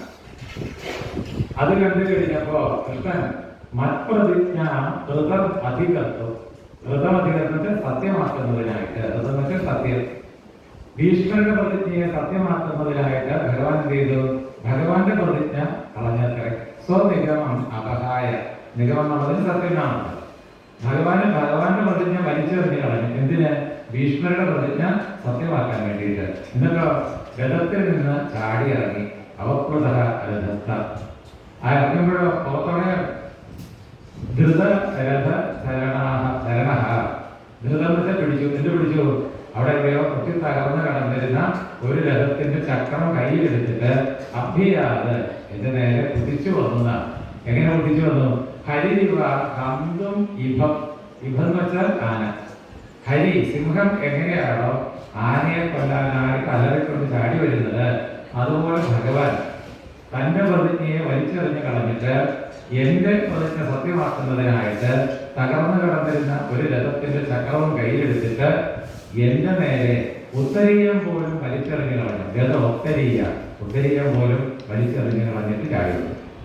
അപ്പൊ കൃഷ്ണൻ തോളത്തിട്ടിരുന്ന ഉത്തരീയം അദ്ദേഹം വളരെ വേഗം ചാടി ഇറങ്ങി പോയപ്പോ അർജുനന്റെ രഥത്തിൽ വീണുപോയി. അതുപോലും ആരറിഞ്ഞില്ല. നമ്മളങ്ങനെ ഉണ്ടല്ലേ, വലിയൊരു സംഭവം നടക്കുമ്പോ നമ്മള് വേറെ ഒന്നും ഓർക്കില്ല, ചാടി ഇറങ്ങിപ്പോകും. എന്നാൽ അത് നമ്മുടെ കാര്യമാണ്. ആചാര്യന്മാർ പറയുമ്പോ ഈ ഭാഗത്ത് പറയും, അങ്ങനെ കൃഷ്ണൻ അറിയാതെ ഇത് ചാടിപ്പോയതൊന്നും അല്ല ഉത്തരീയം. ഇല്ലയോ, ഭഗവാൻ ഇറങ്ങിപ്പോയാൽ അർജുനന്റെ രഥം അത് കത്തിത്തീരും. ഒരുപാട് ദിവ്യ അസ്ത്രങ്ങളൊക്കെ ഏറ്റതാണ് അർജുനന്റെ രഥത്തിലെ. കൃഷ്ണൻ ഇരിക്കുന്നത് കൊണ്ട് മാത്രമാണ് അത് നശിച്ചു പോവാത്തത്. അപ്പൊ അർജുനനെ ഉൾപ്പെടെ രഥം നശിക്കാതെ ഇരിക്കാൻ ഭഗവാൻ എന്ത് ചെയ്തു? അർജുനനോടുള്ള സ്നേഹം കണ്ട് ഉത്തരീയം അവിടെ ഇട്ടു. എന്നിട്ട് ആരുടെ നേരെ കോപത്തോടെ ഇറങ്ങി? ഭീഷ്മരുടെ നേരെ. അപ്പൊ ഒരേ സമയത്ത് അർജുനനോട് വാത്സല്യവും അതേപോലെ ഭീഷ്മരോട് കോപവും ആര് കാണിക്കുകയാണ്? ഭഗവാൻ കാണിക്കുക. അപ്പൊ ഭഗവാന് പ്രത്യേകിച്ച് ആരോടും ഇഷ്ടമില്ല, ഇഷ്ടക്കേടില്ല.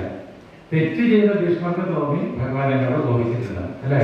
കാരുണ്യം വേണ്ട അർജുനന് തോന്നി എന്നോട് കരുണ കാണിക്കുന്നു എന്ന് തോന്നി. അത്രയുള്ള വ്യത്യാസം. കണ്ണാടി പോലെ നമ്മളെങ്ങനെയാണ് അങ്ങോട്ട് നോക്കുക, അതായിരിക്കും ഇങ്ങോട്ട് കിട്ടുക. ഗോപിമാരുടെ കാര്യം പറയുന്നത് അപ്പോഴിതാണ്. എന്താണ് നമ്മൾ ആഗ്രഹിക്കുന്നത് അതാണ് എവിടെ നിന്ന് കിട്ടുക? ഭഗവാനിൽ നിന്ന് കിട്ടുക. വേദോക്തി ചെയ്യുക. അതൊന്നുകൂടി ഒരു ശ്ലോകത്തിലും കൂടി അതേ കാര്യം പറയുക. ശിത വിശിഖോ വിശീർണദംശ ക്ഷതശ പരിപ്ലുത നാഗതായിനോ മേ. അസ്ത്രങ്ങളൊക്കെ ഏറ്റിട്ട് ഭഗവാന്റെ ശരീരം എങ്ങനെയുണ്ട്? ശരീരത്തിൽ ഇപ്പോ ഈ കവചങ്ങളൊന്നുമില്ല. ശരീരത്തില് മുന്നേ പറഞ്ഞതുപോലെ ചോരയാണ് എല്ലായിടത്തും ഇടുന്നത്. എന്നിട്ട് ആദതായി ഇന്നലെ പറഞ്ഞ അല്ലെ, ഇനിയാണ് പറഞ്ഞത്. എന്താ ആദതായി? അരുതാത്തത് ചെയ്ത ആളെയാണ് ആദതായി എന്ന് പറയാം. ഭീഷ്മരിപ്പോ ധർമ്മനീതിയൊക്കെ വിട്ടിട്ട് യുദ്ധം ചെയ്തു. അതുകൊണ്ട് ആദതായിയാണ്. ആദതായിയായ എന്റെ നേരെ പ്രസഭം അഭിസസാര മത് പദാർത്ഥം എന്നെ കൊല്ലുന്നതിനായിട്ട് ചാടി ഇറങ്ങി വന്ന ഭഗവാന് സഭവതുമേ ഭഗവാൻ ഗതിർമുകുന്ദ. മുകുന്ദൻ എന്ന് വെച്ചാൽ ആരാണ്? ഭഗവാനാണ് അല്ലേ? മുകുന്ദരാതി. മുകുന്ദ മുക്തിയാണ്. മുക്തിയെ തരുന്നവനായതുകൊണ്ട് മുകുന്ദൻ എന്നൊരു പേര് ഭഗവാന്. ആ മുകുന്ദനായിട്ടുള്ള ഭഗവാനില് എനിക്ക് രതി ഉണ്ടാവണം, ഭക്തി ഉണ്ടാവണം, ശ്രദ്ധ ഉണ്ടാവണം എന്ന് പറഞ്ഞു വെച്ചു. പിന്നീട് പറയാണ് ഭഗവാൻ ഓരോ ദർശനമാണ്. ഇനി അടുത്തതെന്താണ്? ഇനി പാർത്ഥസാരഥിയായിട്ടുള്ള ഭഗവാനാണ്. ആ പേര് തെളിക്കുകയാണ് ഭഗവാൻ. വിജയരഥ കുടുംബ ആത്തതോത്രേ. അർജുനന്റെ രഥത്തിന്റെയും അതേപോലെ ജീവിതത്തിന്റെയും കടിഞ്ഞാൻ ആരുടെ കയ്യിലാണ്? ഭഗവാന്റെ കയ്യിലാണ്. വിജയരഥ കുടുംബ ആസ്തോത്രേ ധൃത ഹയരശ്മിനി. ഹയെന്ന് കുതിര, രശ്മി എന്ന് വെച്ചാൽ കടിഞ്ഞാനാണ്. കുതിരയുടെ കടിഞ്ഞാൻ ധൃതം കയ്യിലെടുത്തിട്ട് തത് ശ്രീയക്ഷണിയെ കാണാൻ സുന്ദരമായ രൂപത്തില് ഭഗവതി ആ ഭഗവാനില് മേനെ രതി അസ്തു. എനിക്ക് രതി ഉണ്ടാവണം. മുമൂർഷോഹോ സ്വയം പറയാണ്, ഞാൻ മരണാസന്നനാണ്, അല്ലെങ്കിൽ മരണത്തെ ആഗ്രഹിക്കുന്നത്. മുമൂർഷു എന്ന് വെച്ചാൽ ജിജ്ഞാസു എന്ന് വെച്ചാൽ അറിയാൻ ആഗ്രഹിക്കുന്നവൻ, അല്ലെ? വിഭാസു എന്ന് വെച്ചാൽ കുടിക്കാൻ ആഗ്രഹിക്കുന്നവൻ. മുമൂർഷു എന്ന് വെച്ചാൽ മരണത്തെ ആഗ്രഹിക്കുന്നവൻ. ഉത്തരായനായി നിബദ്ധീർക്കാൻ ഞങ്ങൾക്ക് മരിച്ചാൽ മതിതാണ്. യമിഹ നിരീക്ഷ്യ കഥ ഗതാസുരു. ആ രൂപത്തെ കണ്ടുകൊണ്ട് എനിക്ക് എൻ്റെ ശരീരം ഉപേക്ഷിക്കാൻ സാധിക്കണം. വീണ്ടും പെട്ടെന്ന് ഭാവമൊക്കെ മാറിയിട്ട് ഗോപസ്ത്രീകളെ കുറിച്ചിട്ട് ഓർത്തു. ലളിതഗതി വിലാസ വൈദുഹാസ പ്രണയ നിരീക്ഷണ കത്തിതോരുമാന കൃതം അനുകൃതവത്യ ഉന്മദാന്ധ. കൃതം അനുകൃതവത്യ. എന്താണോ അവര് വേണം എന്നാഗ്രഹിച്ചത് അത് തിരിച്ചു കൊടുത്തത്. ഇങ്ങനെ ഭഗവാനെ കുറിച്ച് പറയാം. ഈ ഗോപസ്ത്രീകള് കൃഷ്ണൻ അവിടെ വന്നതിന് ശേഷം, ഗോകുലത്തിൽ വന്നതിന് ശേഷം അവരുടെ ജീവിതം മുഴുവൻ കൃഷ്ണനോട് ബന്ധപ്പെട്ടിട്ടായിരുന്നു. എല്ലാ ദിവസവും ഭഗവാൻ വന്നപ്പോൾ മുതൽ പോയി കഴിഞ്ഞിട്ടും അവർ രാവിലെ എഴുന്നേറ്റാൽ വെറുതെ ആണെങ്കിലും നന്ദഗോപുരുടെ വീട്ടിലേക്ക് ഒന്ന് നോക്കും. എന്താണ് നമ്മുടെ പരിപാടി ഇന്നേ, അത് നോക്കണം അല്ലേ? നോക്കി. അപ്പൊ അങ്ങനെ അവർ നോക്കുമ്പോ കൃഷ്ണൻ അവിടെ ഉള്ള സമയത്ത് കൃഷ്ണനെ കണ്ടില്ലെങ്കിൽ വലിയ വിഷമം. അപ്പൊ അവരിന്ന് എന്താണോ കാണാത്തത്, അപ്പൊ വെറുതെ ആ ജനല് വരെ വന്നിട്ട് പോകും. ആര് കാണുന്നവരെ വിചാരിച്ചുള്ളൂ, അതിലുള്ള കാര്യം. വേറൊരു വ്യവസ്ഥയിൽ നോക്കുമ്പോൾ കൃഷ്ണൻ ജനലിൽ കൂടെ ഇങ്ങനെ എങ്ങോട്ടോ നോക്കി നിൽക്കുക. ഇവിടെ കണ്ടു. അവൾ തിരിഞ്ഞു പോകാൻ തുടങ്ങിയപ്പോഴാണ് അവിടെ വന്നത്. കണ്ടത് ശരി, ഇയാൾക്കൊന്ന് ചിരിക്കൂടെ അപ്പൊ തിരിഞ്ഞു നോക്കുമ്പോൾ കാണാം ചിരിച്ചുകൊണ്ടിരിക്കുകയാണ് ആര്. അപ്പൊ നമ്മൾ എന്താണ് ആഗ്രഹിച്ചത് അത് തിരിച്ചു തരിക എന്നുള്ളതാണ്. മനോഹൃതവത്യ. അതുകൊണ്ട് എന്തായി, പിന്നെ അന്നത്തെ ദിവസം അവർക്ക് സുഖമായി ചിരിച്ചല്ല. അന്ന് വൈകുന്നേരം വരെ എല്ലാവർക്കൊണ്ടിരിക്കുകയായി ചിരി ഓർത്തിട്ടിരിക്കുകയായി. ഉന്മതാന്ത, അങ്ങനെ അവരെ ഉന്മത്തകളാക്കി തീർത്ത ഭഗവാനിലെ പ്രകൃതി മകൻ വിലയസ്യ ഗോപബദ്ധ, ആ ഗോപവധുക്കളെ ഉന്മത്തകളാക്കി തീർത്ത ഭഗവാനില് എനിക്ക് രതി ഉണ്ടാവണം. പിന്നീടോ ധർമ്മപുത്ര മഹാരാജാവ് രാജസൂയം നടത്തിയപ്പോ അഗ്രാസന പൂജയ്ക്ക് തീരുമാനിച്ചത് കൃഷ്ണനെയാണ്. അപ്പൊ ഒരുപാട് മുനിമാരും രാജാക്കന്മാരും ഇരിക്കുന്ന സഭയില് അഗ്രാസന പൂജ സ്വീകരിച്ചു കൊണ്ടിരുന്ന ഭഗവാനെ ഓർത്തെടുക്കുക. മുനിഗണ നിർവവൈദ്യ സദ്ഗുരെ അന്തസദസ്സി, ആ സദസ്സിന്റെ ഉള്ളില് യുധിഷ്ഠിര രാജസൂയ ഏഷ അരിഹണം, ആ പൂജ ഉപവേദ ഈക്ഷണീയ, ഈക്ഷണീയ കണ്ണിന് സുന്ദരമായ രൂപത്തില് ഇരുന്ന ഭഗവാനില് മമ ദൃശി ഗോചര, എന്റെ ഉള്ള് ഉറയ്ക്കണം. ആവിരാത്മ, ഉള്ളു മാത്രം പോരാ, എന്റെ ആത്മാ ആ വസ്തുവില് ഉറയ്ക്കണം. ഇത്രയൊക്കെ പറഞ്ഞിട്ട് ഒടുവിലത്തെ ശ്ലോകത്തിൽ പറയാണ് തമിമഹമജം ശരീരഭാജം ഹൃദിഹൃദിധിഷ്ഠിതമാത്മകത്തിദാനം.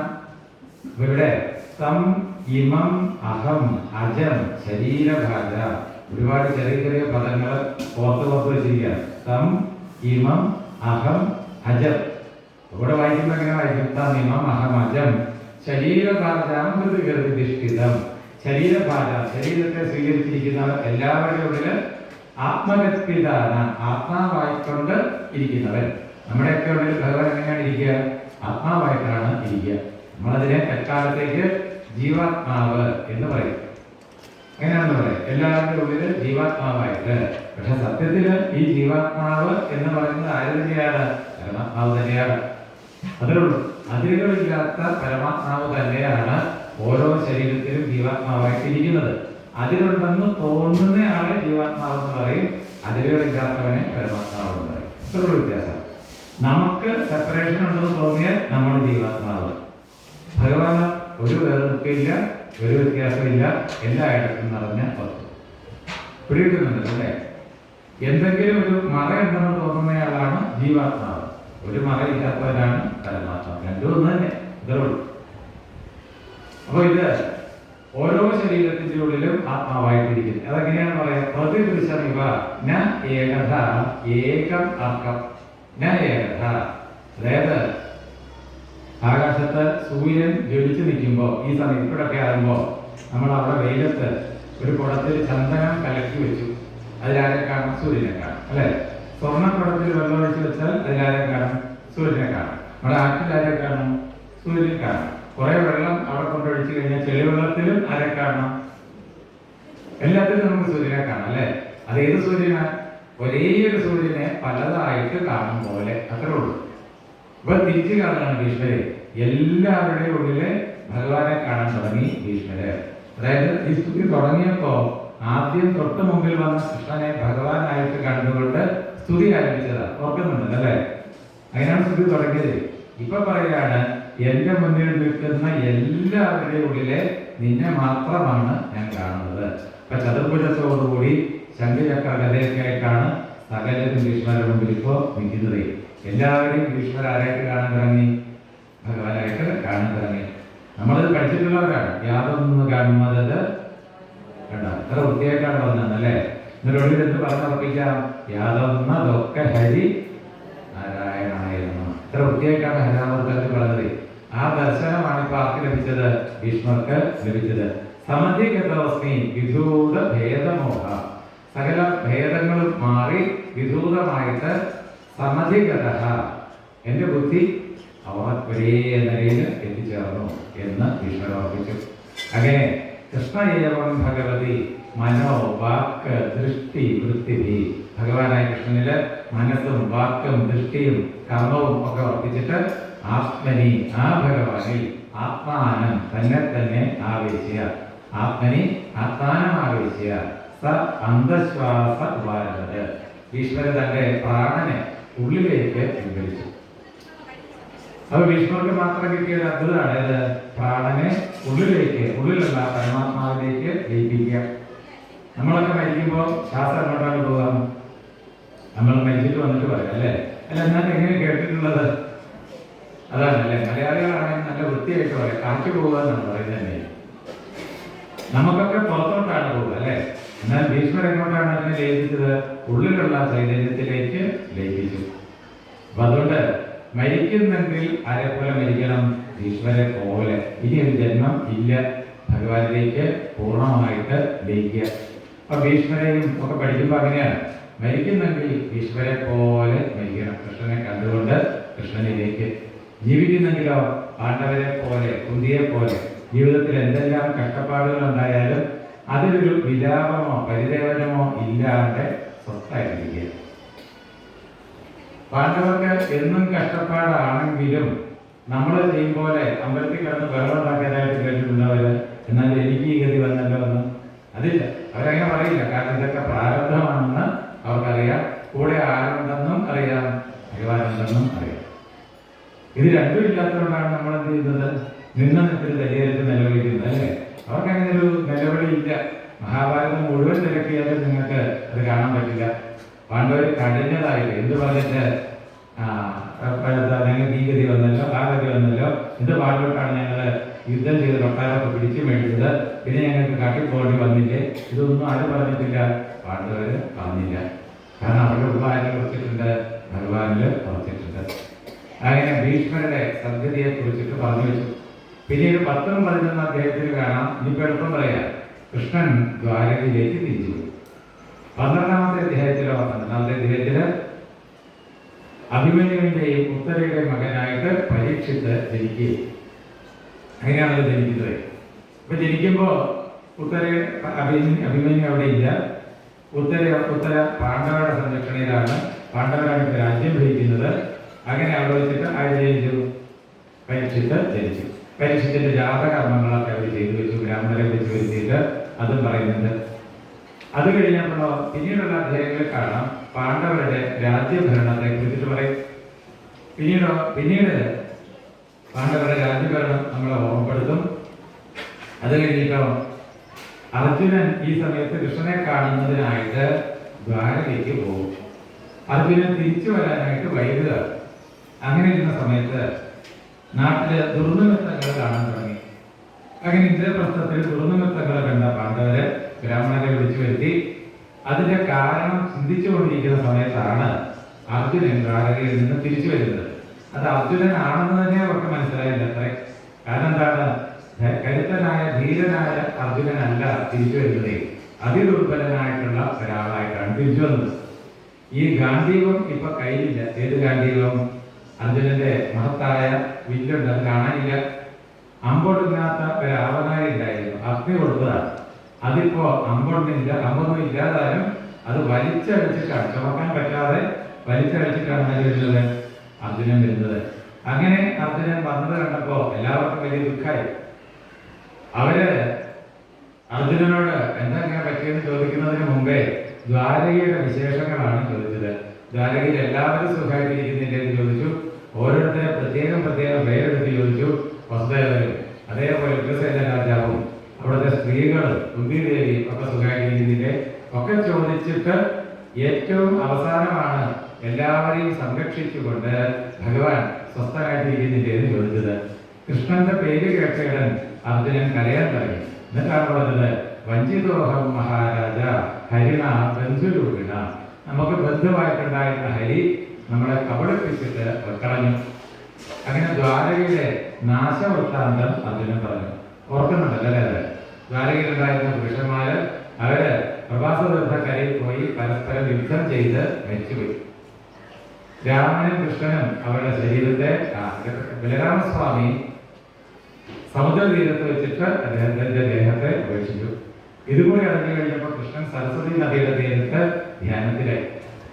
നിങ്ങൾ ഈ ഉത്തർപ്രദേശില് ഗുജറാത്തിലൊക്കെ യാത്രയൊക്കെ ചെയ്തു കഴിഞ്ഞാൽ അവിടെ സോമനാഥ ക്ഷേത്രത്തിന്റെ സമീപത്തായിട്ടാണ് ഈ പ്രദേശമൊക്കെ. ഏത് പ്രദേശം ഒക്കെ പറഞ്ഞ സ്ഥലമൊക്കെ ഈ അമ്പയച്ച സ്ഥലങ്ങളും കൃഷ്ണ വിഭാഗത്തിൽ അമ്പ് കൊണ്ട് അവിടെ ഒരു ക്ഷേത്രമുണ്ട്.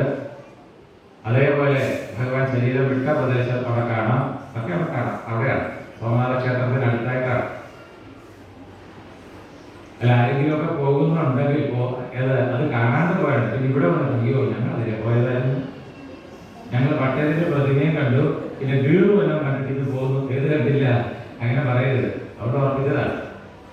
ചിലപ്പോൾ കാരണം അവിടെ 16 ലക്ഷം മലയാളികളുണ്ട് ഈ ഗുജറാത്തിൽ. ഈ അഹമ്മദാബാദിൽ മാത്രം 3 ലക്ഷം മലയാളികളുണ്ട്. അതുകൊണ്ട് പലരുടെയും ബന്ധുക്കളൊക്കെ ഇവിടെ കാണും. അതുകൊണ്ട് ഉറപ്പിച്ചതാണ്. അവിടെ പോയാൽ ഇതൊക്കെ കണ്ടിട്ട് വേണം വരാൻ. കുറെ കാലം മുന്നേ എങ്ങനെയായിരുന്നു, 10 വർഷം മുമ്പ് പോലും ഡൽഹിയിൽ 30-40 വർഷം താമസിച്ചിട്ടും വൃന്ദാവനത്തിലും മധുരയിലും പോകാത്ത മലയാളികൾ ഉണ്ടായിരുന്നു.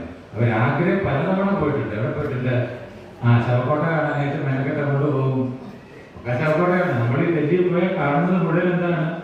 രാജ്ഘട്ടാണെങ്കിൽ എന്താണ്, ഉത്തം മീനാർ എന്താണ്, എല്ലാം ഇതാണ്. കണ്ട ശവക്കല്ലറയൊക്കെ തപ്പി നടക്കും. എവിടെ മാത്രം പോവില്ല? കൃഷ്ണൻ കളിച്ചു നടന്ന സ്ഥലത്തേക്ക് മാത്രം പോവില്ല. അവിടെ വന്നാൽ അപ്പൊ അങ്ങനെ ദ്വാരകയുടെ പൂർണ്ണ നാശവൃത്താന്തമാണ് അർജുനന് പറയാനുണ്ടായിരുന്നത്. അവിടെ ഉണ്ടായിരുന്നവരെ അവസാനം മിച്ചം വന്നവരെ രക്ഷിക്കാൻ അർജുനനെയാണ് ഏൽപ്പിച്ചത്. അർജുനൻ അവരുമായിട്ട് ഗുജറാത്തിന്റെ തീരത്തെത്തി കഴിഞ്ഞപ്പോൾ ദ്വാരക ദ്വീപ് കടലില് താന്നു പോവുകയും ചെയ്തു. പിന്നീട് അവരെയൊക്കെ തന്നെ കൊണ്ടുവന്ന് മധുരയിൽ കൊണ്ടുവരികയും വജ്രനാഭൻ എന്നയാള്, അത് ഭഗവാന്റെ വംശത്തിൽ ജനിച്ചതാണ്, അനിരുദ്ധന്റെ മകനാണ്. വജ്രനാഭനെ മധുരയുടെ രാജാവാക്കിയിട്ടാണ് അർജുനൻ അങ്ങോട്ട് വന്നത്. അപ്പൊ നമുക്കും തിരിച്ചു പോകാനുള്ള സമയമായി എന്നറിഞ്ഞ പാണ്ഡവര് അവര് പരീക്ഷത്തിന് രാജ്യഭരണമൊക്കെ ഏൽപ്പിച്ചിട്ട് ഹിമാലയത്തിലേക്ക് യാത്ര ചെയ്തു. അതിനു മുന്നേ തന്നെ ധൃതരാഷ്ട്രരും ഗാന്ധാരിയും കുന്തിയും ദേഹത്യാഗം ചെയ്തു. കാട്ടിൽ പോയിട്ട് ദേഹത്യാഗം ചെയ്തു. ഈ പാണ്ഡവര് ഹിമാലയത്തിലേക്ക് യാത്ര ചെയ്യും. അങ്ങോട്ട് യാത്ര ചെയ്യും, ഹിമാലയത്തിലേക്ക് യാത്ര ചെയ്യും. എല്ലാവരും മറ്റുള്ളവരെ ശ്രദ്ധിച്ചില്ല. ഓരോരുത്തരും അവരവരുടെ സമയമായപ്പോ ശരീരം ഉപേക്ഷിച്ചു എന്നും പറയും.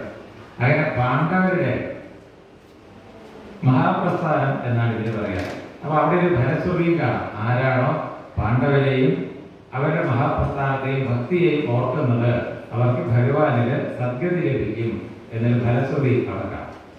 തുടർന്ന് പരീക്ഷിത് രാജാവ് രാജ്യം ഭരിക്കുകയാണ്. അദ്ദേഹം കൃഷ്ണന്റെയും അർജുനന്റെയും പിന്മുറക്കാരനായതുകൊണ്ട് ശത്രുക്കളെയും ഇല്ല.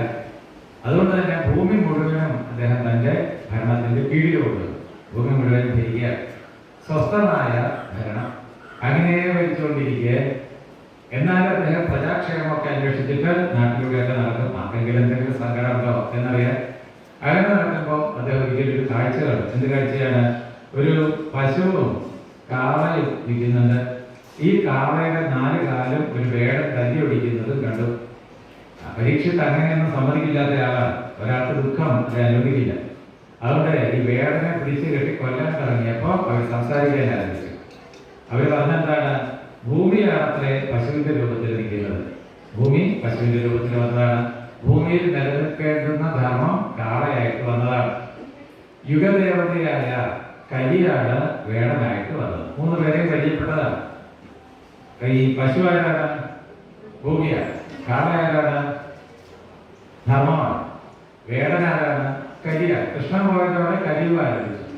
യുഗദേവതയായ കലിയാണ് ആരായിട്ട് വന്നത്? വേടനായിട്ട് വന്നത്. വേടൻ എന്ത് ചെയ്യാണ്? ചായ കുടിക്കുന്നു. വേടൻ കാളയുടെ, പശുവിന്റെ അല്ല, കാളയുടെ ധർമ്മത്തിന് 4 പാദങ്ങളെന്നാണ്. സത്യം, ശൗചം, ദയ, ദാനം. ധർമ്മപാദങ്ങളാണ്. തപസ്സെന്ന് പറയും. സത്യം, ശൗചം, ദയ, ദാനം. അല്ലെങ്കിൽ തപസ്, ശൗചം, ദയ, ദാനം 2 തരത്തിലും പറയാം. ഏതായാലും ധർമ്മപാദങ്ങളെ ക്ഷീണം വരാതാണ്. ഓരോ യുഗങ്ങൾ കഴിയുന്നതോറും ധർമ്മത്തിന് ക്ഷയം സംഭവിക്കുന്നു. അങ്ങനെ വന്ന് കലിയുഗമായപ്പോഴത്തേക്ക് ഇത് വളരെ മോശമായി. ഏത് മോശമായി? സത്യത്തിന്റെ നില മോശമായി. ശൗചം എന്ന് വെച്ചാൽ എന്താണ്? ശുദ്ധമായിട്ട് നടക്കുക. ആന്തരശുദ്ധിയും വേണം, ബാഹ്യശുദ്ധിയും വേണം, അല്ലെ? അപ്പൊ ഈ പറയാം, തെക്കോട്ട് ഒരു വ്യക്തി പറയുന്നു പറഞ്ഞിട്ടില്ലേ? അത് ആൾക്കാരെ ഉള്ളു തുറന്ന് ചിരിക്കുന്നത് പോലും ഇവിടെ കുറയുന്നതാണ്, അല്ലെ? ശരിക്കും ഞങ്ങൾ ശ്രദ്ധിക്കാറുണ്ട്. ശരിക്കും അല്ല ചിരിക്കുന്നതെന്ന് തോന്നുന്നു ആൾക്കാരെ. ഇങ്ങനെയല്ല ശരിക്കും ചിരിക്കേണ്ടതെന്ന് തോന്നുന്നു. പാലക്കാടൊക്കെ ചെന്ന് കഴിഞ്ഞാൽ കുറെ കൂടി നല്ല ചിരി കിട്ടും. എവിടെ നിൽക്കും? അവിടെ ചെന്ന് കഴിഞ്ഞാൽ തെക്കോട്ട് വരുന്നവരും അതിലെന്തോ ഒരു കുഴപ്പം ഉള്ളതുപോലെ തോന്നും ആ ചിരിക്കുന്നതിൽ വരെ. അപ്പൊ ആന്തര ശൗചമുണ്ട്, ബാഹ്യ ശൗചവും ഉണ്ട്. അങ്ങനെ സത്യം, ശൗചം, പിന്നെ ദയ, അതൊക്കെ പറഞ്ഞു. വഴിയിൽ വണ്ടി ഇടിച്ച് കിടന്നാൽ അവിടെ കിടക്കലേ ഉണ്ടാവും, അല്ലേ? ദാനം അത് നമ്മൾ ഇന്നലെ പറഞ്ഞു. പോലീസിൽ നിന്ന് വെള്ളം പോയി വന്നവർക്ക് വെള്ളം കൊടുത്താൽ അതാണ്. അപ്പൊ ഇതൊക്കെ ഒരു വകയായി. എപ്പോ വകയായി? കലിയുഗമായപ്പോഴത്തേക്കും ഒരു വകയായി. പരീക്ഷത്ത് വേടനെ കൊല്ലാൻ തുടങ്ങിയപ്പോഴാണ് അവർക്ക് പറഞ്ഞത്. അപ്പൊ പരീക്ഷത്തിനോട് ഈ വേടൻ പറയാണ്, മറ്റു കുഴപ്പങ്ങളൊക്കെ ഉണ്ടെങ്കിലും കലിയുഗത്തിലൊരു പ്രത്യേകതയുണ്ട്, നാമജപം കൊണ്ട് മുക്തി ലഭിക്കും. അതൊരു ലാഭമാണ്. നാമജപം കൊണ്ട് എന്ത് ലഭിക്കും? മുക്തി ലഭിക്കും. അതുകൊണ്ട് തന്നെ കൊല്ലരുത്. ശരി, കൊല്ലുന്നില്ല, പക്ഷെ എന്റെ നാട്ടിലൊന്നും കണ്ടേക്കരുത്. കരി സമ്മതിച്ചു. ഇവിടാണ് കരി ഓർത്തത്, ഭൂമി മുഴുവനും ആരാണ് ഭരിക്കുക? പരീക്ഷത്താണ്. അപ്പൊ ഒരിടത്തും ഇരിക്കാൻ പറ്റില്ല, ഇരിക്കാൻ കുറച്ച് സ്ഥലം തന്നാൽ മതി എന്നാണ്. ആർക്ക്? കരിക്ക് ഇരിക്കാൻ കുറച്ച് സ്ഥലം. ചൂതുകളി, മദ്യപാനം, ദുഷിച്ച മനുഷ്യര്, ജന്തുഹിംസ. എത്ര സ്ഥലമായി? ഏതൊക്കെയാണ് 4 സ്ഥലം? ഇതൊക്കെ എളുപ്പം പഠിക്കും അല്ലേ? ചൂതുകളി, മദ്യപാനം, ജന്തുഹിംസ, ദുഷിച്ച മനുഷ്യര്. ഈ ദ്യൂതം, പാനം, സ്ത്രീയ സൂന 4 കരിക്കിരിക്കാനുള്ള സ്ഥലമായിട്ട് കൊടുത്തു. ഇത് കരിയിരിക്കുന്ന സ്ഥലമാണ്. ഏതൊക്കെ? ചൂതുകളി, മദ്യപാനം, ജന്തുഹിംസ, ദുഷിച്ച മനുഷ്യര്. അപ്പൊ ഇതിൽ നിന്നൊക്കെ അകന്നു നിൽക്കുന്നവര് കരിബാധയിൽ നിന്ന് രക്ഷപ്പെടുകയും പിടികിട്ടുന്നുണ്ട് അല്ലേ? എന്നാലും കഷ്ടകാലത്തിന് കേരളത്തിന്റെ പ്രധാന വരുമാനം ഇതിൽ ആദ്യത്തിലുണ്ടെന്നാണ്. ഇങ്ങനെ രാജ്യം ഈ ഹിന്ദുധർമ്മത്തിന്, സനാതന ധർമ്മത്തിന് നേരെ വിപരീതം സഞ്ചരിക്കുന്ന ഒരു സമൂഹം. നമ്മൾ പറയാൻ മതി, പരശുരാമൻ എന്തോ വലിച്ചെറിഞ്ഞിട്ടാണ് എന്തുണ്ടാക്കിയത്? അങ്ങനെ പറയാൻ പറ്റില്ല അല്ലേ? അങ്ങനെ ഈ വലിച്ചെറിഞ്ഞ സാധനം തെറ്റിപ്പോയി. കോടാലി വലിച്ചെറിഞ്ഞത് കൊണ്ട് മുഴുവനും ഇന്ത്യക്ക് ഒരു കോടാലി പോലെ ഇപ്പൊ ഇതിരിക്കുകയാണ്. ഏത്? നമ്മുടെ നാടിൽ ഇരിക്കുകയാണ്. വേറെ കൊള്ളാമെന്ന് എന്തെങ്കിലും വലിച്ചെറിഞ്ഞിട്ടുണ്ടെങ്കിൽ കുറെ മാറ്റം വന്നേ. അതുകൊണ്ട് പറഞ്ഞ ഏതായാലും പരീക്ഷത്ത് പിന്നീട് ഈ കരി അഭ്യർത്ഥിച്ചതുകൊണ്ട് എന്ത് പറഞ്ഞു? സ്വർണത്തിലും കൂടി ഇരുന്നോളാൻ പറഞ്ഞതാണ്. അപ്പൊ സ്വർണവും കൂടി 5 സ്ഥലമാണ് കരിക്കിരിക്കാൻ. ചൂതുകളി, മദ്യപാനം, ജന്തുഹിംസ, ദുഷിച്ച മനുഷ്യര്, സ്വർണം. ഈ 5 സ്ഥലവും ആയിരിക്കുന്ന സ്ഥലമാണെന്ന് ആദ്യത്തെ 4 നമ്മൾ സമ്മതിച്ചു. മറ്റേതത്ര ശരിയായില്ല അല്ലേ? ഏത്? സ്വർണം. അങ്ങനെ 5 സ്ഥലം. പിന്നീട് പരീക്ഷിച്ച് കാട്ടില് പ്രജാക്ഷേമം അവിടെയുണ്ടല്ലോ. നാട്ടിലെ പോലെ കാട്ടിൽ രാജാവ് സഞ്ചരിക്കും. അങ്ങനെ സഞ്ചരിച്ചപ്പോൾ അദ്ദേഹം കൂട്ടുകാരിൽ നിന്നൊക്കെ ഒറ്റപ്പെട്ട് വിശപ്പും ദാഹം കൊണ്ടൊക്കെ വരഞ്ഞ ശമീകൻ എന്ന മഹർഷിയുടെ ആശ്രമത്തിൽ എത്തിച്ചേർന്നു. ശമീകൻ തപസ്സിലാണ്. അദ്ദേഹത്തെ കണ്ട പരീക്ഷിച്ച് വെള്ളം ചോദിച്ചു, ഭക്ഷണം ചോദിച്ചു. തപസ്സായിരുന്നതുകൊണ്ട് അറിഞ്ഞില്ല അദ്ദേഹം ആള് വന്നതേ, കൊടുത്തില്ല. പരീക്ഷത്തിന് നല്ല കോപം ഉണ്ടായി. അതുകൊണ്ട് അദ്ദേഹം ചെയ്തു, അവിടെ ചത്ത് ചീഞ്ഞളിഞ്ഞ് കിടന്നിരുന്ന പാമ്പിന്റെ മൃതശരീരം വില്ലിന്റെ അറ്റം കൊണ്ട് തോണ്ടിയെടുത്തിട്ട് ആരെടുത്തിട്ടു? പേര് മറക്കണ്ട. ശമീകത്തിൽ ഭാഗവത്തിൽ പറയുന്നില്ല പേര്, മഹാഭാരതത്തിലുണ്ട്. ശമീകന്റെ എടുത്തിട്ടു. പരീക്ഷിച്ച് കൊട്ടാരത്തിലേക്ക് പോയി. കൊട്ടാരത്തിൽ ചെന്നപ്പോഴാണ് അദ്ദേഹത്തിന് ഓർത്തത്, ഞാൻ കാട്ടിൽ ചെയ്തത് വലിയ തെറ്റായി പോയി എന്നോർത്തത്. ഏതായാലും ഈ ശമീകന്റെ മകൻ ശൃംഗി എന്നാണ് പേര്, ചെറിയ കുട്ടിയാണ് ശൃംഗി. ചമത ശേഖരിക്കാൻ പോയതാണ് അദ്ദേഹം. കൗശികി നദിയുടെ തീരത്ത് ചമത ശേഖരിച്ചുകൊണ്ടിരുന്ന ശൃംഗി കൂട്ടുകാരൻ പറഞ്ഞിട്ട് ഈ വിവരം അറിഞ്ഞു. ഏത് വിവരം അറിഞ്ഞു? അച്ഛനോട് കാണിച്ച നിന്ദ അറിഞ്ഞു. അവിടെ നിന്നുകൊണ്ട് തന്നെ ഈ കുട്ടി ശബ്ദത്ര. എവിടെ നിന്നുകൊണ്ട്? കൗശിക്കാവ ഉപസ്പൃശ്യ വാക്ക് വജ്രം വിസർജന. കൗശികി നദിയുടെ വെള്ളം കയ്യിലെടുത്തിട്ട് ശാപവാക്ക് പറഞ്ഞു. എന്തായിരുന്നു ശാപം? ഇത് ലഭ്യത മര്യാദം കർഷക സപ്തമേഖലി. മര്യാദ വിട്ട രാജാവിനെ കർഷകൻ എന്ന സർപ്പം 7ാമത്തെ ദിവസം കടിക്കാനിടയാവട്ടെ എന്ന് ശപിച്ചു. ഈ അച്യുതന്റെ ഗുണം കേട്ട് കേട്ടാവളം ഒരു പാട്ടുണ്ടല്ലേ? അതിൽ ഈ കഥ വൃത്തിയായിട്ട് പറഞ്ഞു പോകുന്നുണ്ട്. ഉടമോദേന നായാട്ടിനായി പോയവൻ കാട്ടിലെങ്ങും നടന്ന അത്തിദാഹങ്ങളാൽ ഇങ്ങനെ ക്രമമായിട്ട് പറയും. ഏറ്റവും കോപം ഉൾക്കൊണ്ടതാൽ പുത്രനാൻ മുഖ്യമായ ഒരു ശാപം കൊടുത്തു വരാൽ ധൂർത്തനാം ഭൂപനെ കർഷകൻ താൻ കടിച്ചിടും 7ാമതിനെ കൃഷ്ണരാമാഹരെ എന്നൊക്കെ അത് പറയുന്നതുകൊണ്ടാണ്. ആ കീർത്തനത്തിൽ അത് ക്രമമായിട്ട് എഴുതി വെച്ചിട്ടുണ്ട്. ഇതാണ് ശാപം. 7ാമത്തെ ദിവസം പരീക്ഷത്തിനെ കർഷകൻ കടിച്ചിട്ട് മരിക്കാനിടയാവട്ടെ എന്ന് ശ്രമിച്ചു. കുട്ടി ശൃംഗി അച്ഛന്റെ അടുത്ത് വരുന്നുണ്ട്. അച്ഛന്റെ അടുത്ത് വന്ന് കരയുന്നു. കരഞ്ഞപ്പോ അച്ഛൻ കണ്ണുറവും. ശമീകൻ കണ്ണുറവും. ശമീകനം ഈ പാമ്പിനെ കണ്ടു കഴിഞ്ഞപ്പോ കൗശികി നദിയൊക്കെ കുളിച്ച് ശുദ്ധനായി പാമ്പിനെയൊക്കെ കളഞ്ഞ് തിരിച്ചു വന്നു. എന്നിട്ടും ശൃംഗി കരച്ചിൽ നിർത്തുന്നില്ല. ഇപ്പോഴാണ് ശാപത്തെ കുറിച്ചിട്ട് പറഞ്ഞത്.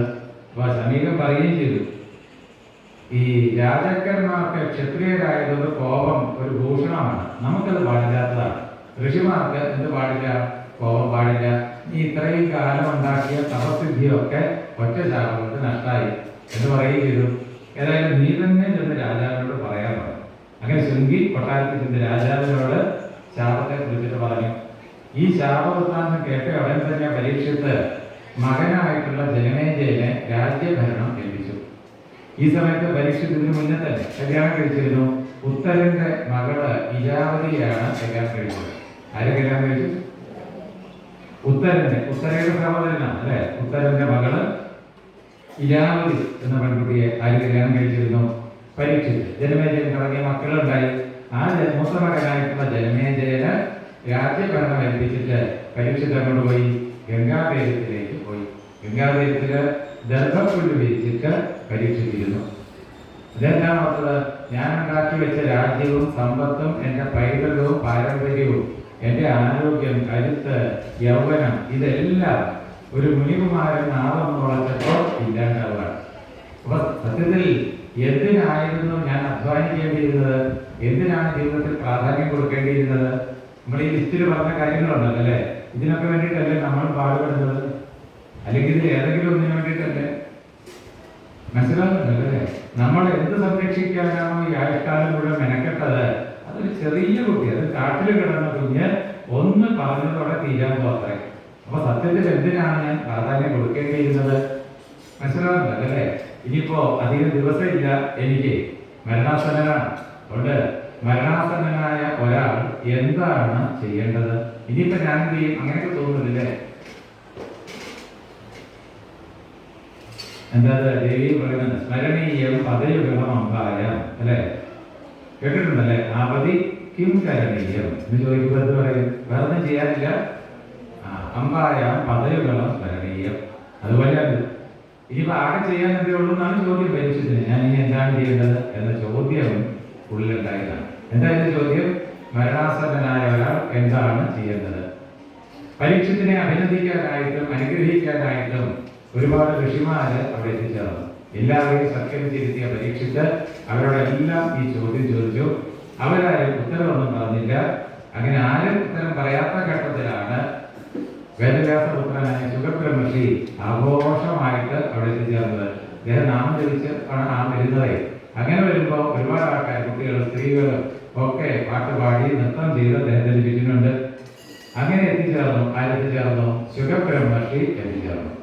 19-ാമത്തെ അധ്യായത്തിന്റെ 25-ാമത്തെ ശ്ലോകമാണ്. അവസാനത്തെ അധ്യായമാണ്. അതിന്റെ 25-ാമത്തെ ശ്ലോകത്തില് ശുഗൻ അവിടെ എത്തിച്ചേർന്ന ശുഗനെയും വൃത്തിയായിട്ട് സത്കരിച്ച് ഇരുത്തിയതിന് ശേഷം പരീക്ഷിച്ച രാജാവ് അദ്ദേഹത്തോടും ഇതേ ചോദ്യങ്ങളാണ് ചോദിച്ചത്. ഏത് ചോദ്യം? മരണാസന്നനായ ഒരാൾ എന്താണ് ചെയ്യേണ്ടത്? കൂട്ടത്തില് ചില ഉപചോദ്യങ്ങൾ ചോദിച്ചിട്ടുണ്ട്. ശ്രോതവ്യം അധോചിത്യം കർത്തവ്യം നബി പ്രഭോ സ്മർത്തവ്യം ഭജനീയം ബ്രൂഹിയത്വം. എന്താണ് കേൾക്കേണ്ടത്? ശ്രോതവ്യം അധോചിത്യം എന്താണ് ജപിക്കേണ്ടത്? എന്താണ് ചെയ്യേണ്ടത്? സ്മർത്തവ്യം ആരെയാണ് ഓർക്കേണ്ടത്? ഭജനീയം ആരെയാണ് ഭജിക്കേണ്ടത്? പിന്നെ ഇതിന്റെയൊക്കെ വിപരീതം ആരെയാണ് ഭജിക്കരുതാത്തത്? ആരെയാണ് ഓർക്കരുതാത്തത്? എന്താണ് ചെയ്യരുതാത്തത്? അങ്ങനെയും കൂടി പറഞ്ഞു തരണം. ഇങ്ങനെ പരീക്ഷിച്ച് ചോദിച്ച ഈ ചോദ്യങ്ങളുടെ ഉത്തരമായിട്ടാണ് ഇനിയിപ്പോൾ എന്ത് പറഞ്ഞു കൊടുക്കാൻ പോകുന്നത്? ഭാഗവതം പറഞ്ഞു കൊടുക്കാൻ പോകുന്നത്. എപ്പോൾ മുതല്? 2-ാമത്തെ അധ്യായം മുതൽ ഭാഗവതം പറയുക. നമ്മൾ കഴിഞ്ഞ വർഷം ഓർത്തെടുത്തതാണ്. ഇവിടെയും നമ്മൾ ആദ്യത്തെ ദിവസം പറഞ്ഞതാണ് അല്ലെ, പരീക്ഷിത്ത് 7-ാമത്തെ ദിവസമേ മരിക്കൂ. അത് ഉറപ്പാണ് അല്ലെ. നമുക്കൊരുറപ്പുമില്ല. എപ്പോ വേണമെങ്കിലും വേണ്ടിയില്ല. എപ്പോ വേണമെങ്കിലും മരിക്കുക. ഈ എപ്പോ വേണമെങ്കിലും എന്നുള്ളതിനേക്കാളും എന്ത് തന്നെയാണത്? ശരി, ഇപ്പൊ വേണമെങ്കിലും മരിക്കാം. പരീക്ഷിച്ച് 7-ാമത്തെ ദിവസം മരിക്കുള്ളൂ. ഇപ്പൊ വേണമെങ്കിലും മരിക്കുക. അപ്പൊ ആരാണ് മരണത്തിന് തൊട്ടടുത്ത്? നമ്മളെ പരീക്ഷിച്ചോ? നമ്മൾ തന്നെയാണ്. അപ്പൊ ഇനി അങ്ങോട്ട് പറയാൻ പോകുന്ന ഭാഗവതം ശരിക്കും ആർക്ക് വേണ്ടിയിട്ടാണ്? എപ്പോഴോ മറിഞ്ഞു പോയ പരീക്ഷത്തിന് വേണ്ടിയിട്ടാണ്. അങ്ങനെയുണ്ടല്ലോ അല്ലെ. ഇപ്പോ മരണാസന്നരായ ഓരോ ജീവന്മാർക്കും വേണ്ടിയിട്ടാണ് മുക്തിക്ക് തക്ക ഉപദേശം തരും എന്നാണ് പറയുന്നത് അല്ലേ. അങ്ങനെ ഈ ഭാഗവതം നമുക്ക് വേണ്ടിയിട്ടാണെന്നുള്ള ഒരു ഉറപ്പോട് കൂടിയിട്ട് വേണം എന്ന് കേൾക്കാൻ, ഇനി അങ്ങോട്ടുള്ള ഭാഗവതം കേൾക്കാൻ. അത് ശരി. അപ്പൊ ഇയാൾ ഈ 2-3 ദിവസമായിട്ട് പറഞ്ഞത് ഭാഗവതം അല്ലേ? അതെ. എന്നാൽ ഇത് കുറെ കൂടി വിസ്തരിച്ചിട്ട് കഥകളിലൂടെ ഇനി ശുഗബ്രഹ്മർഷി. ഇപ്പൊ നമ്മൾ എന്താണ് പറഞ്ഞിട്ടുള്ളത്? നൈമിഷാരണ്യത്തിലെ സൂത ശൗനക സംവാദം.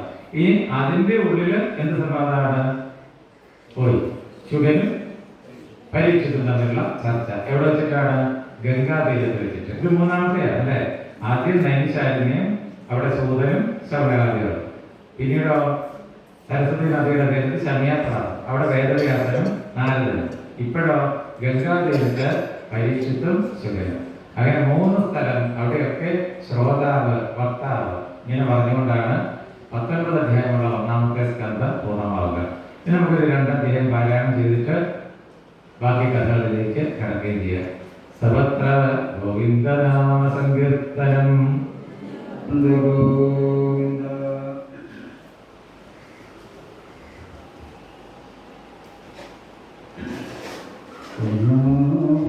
വാസുദേവായ. ശ്രീ ശുഭ തസ്യാസൻ വിശ്വരൂപ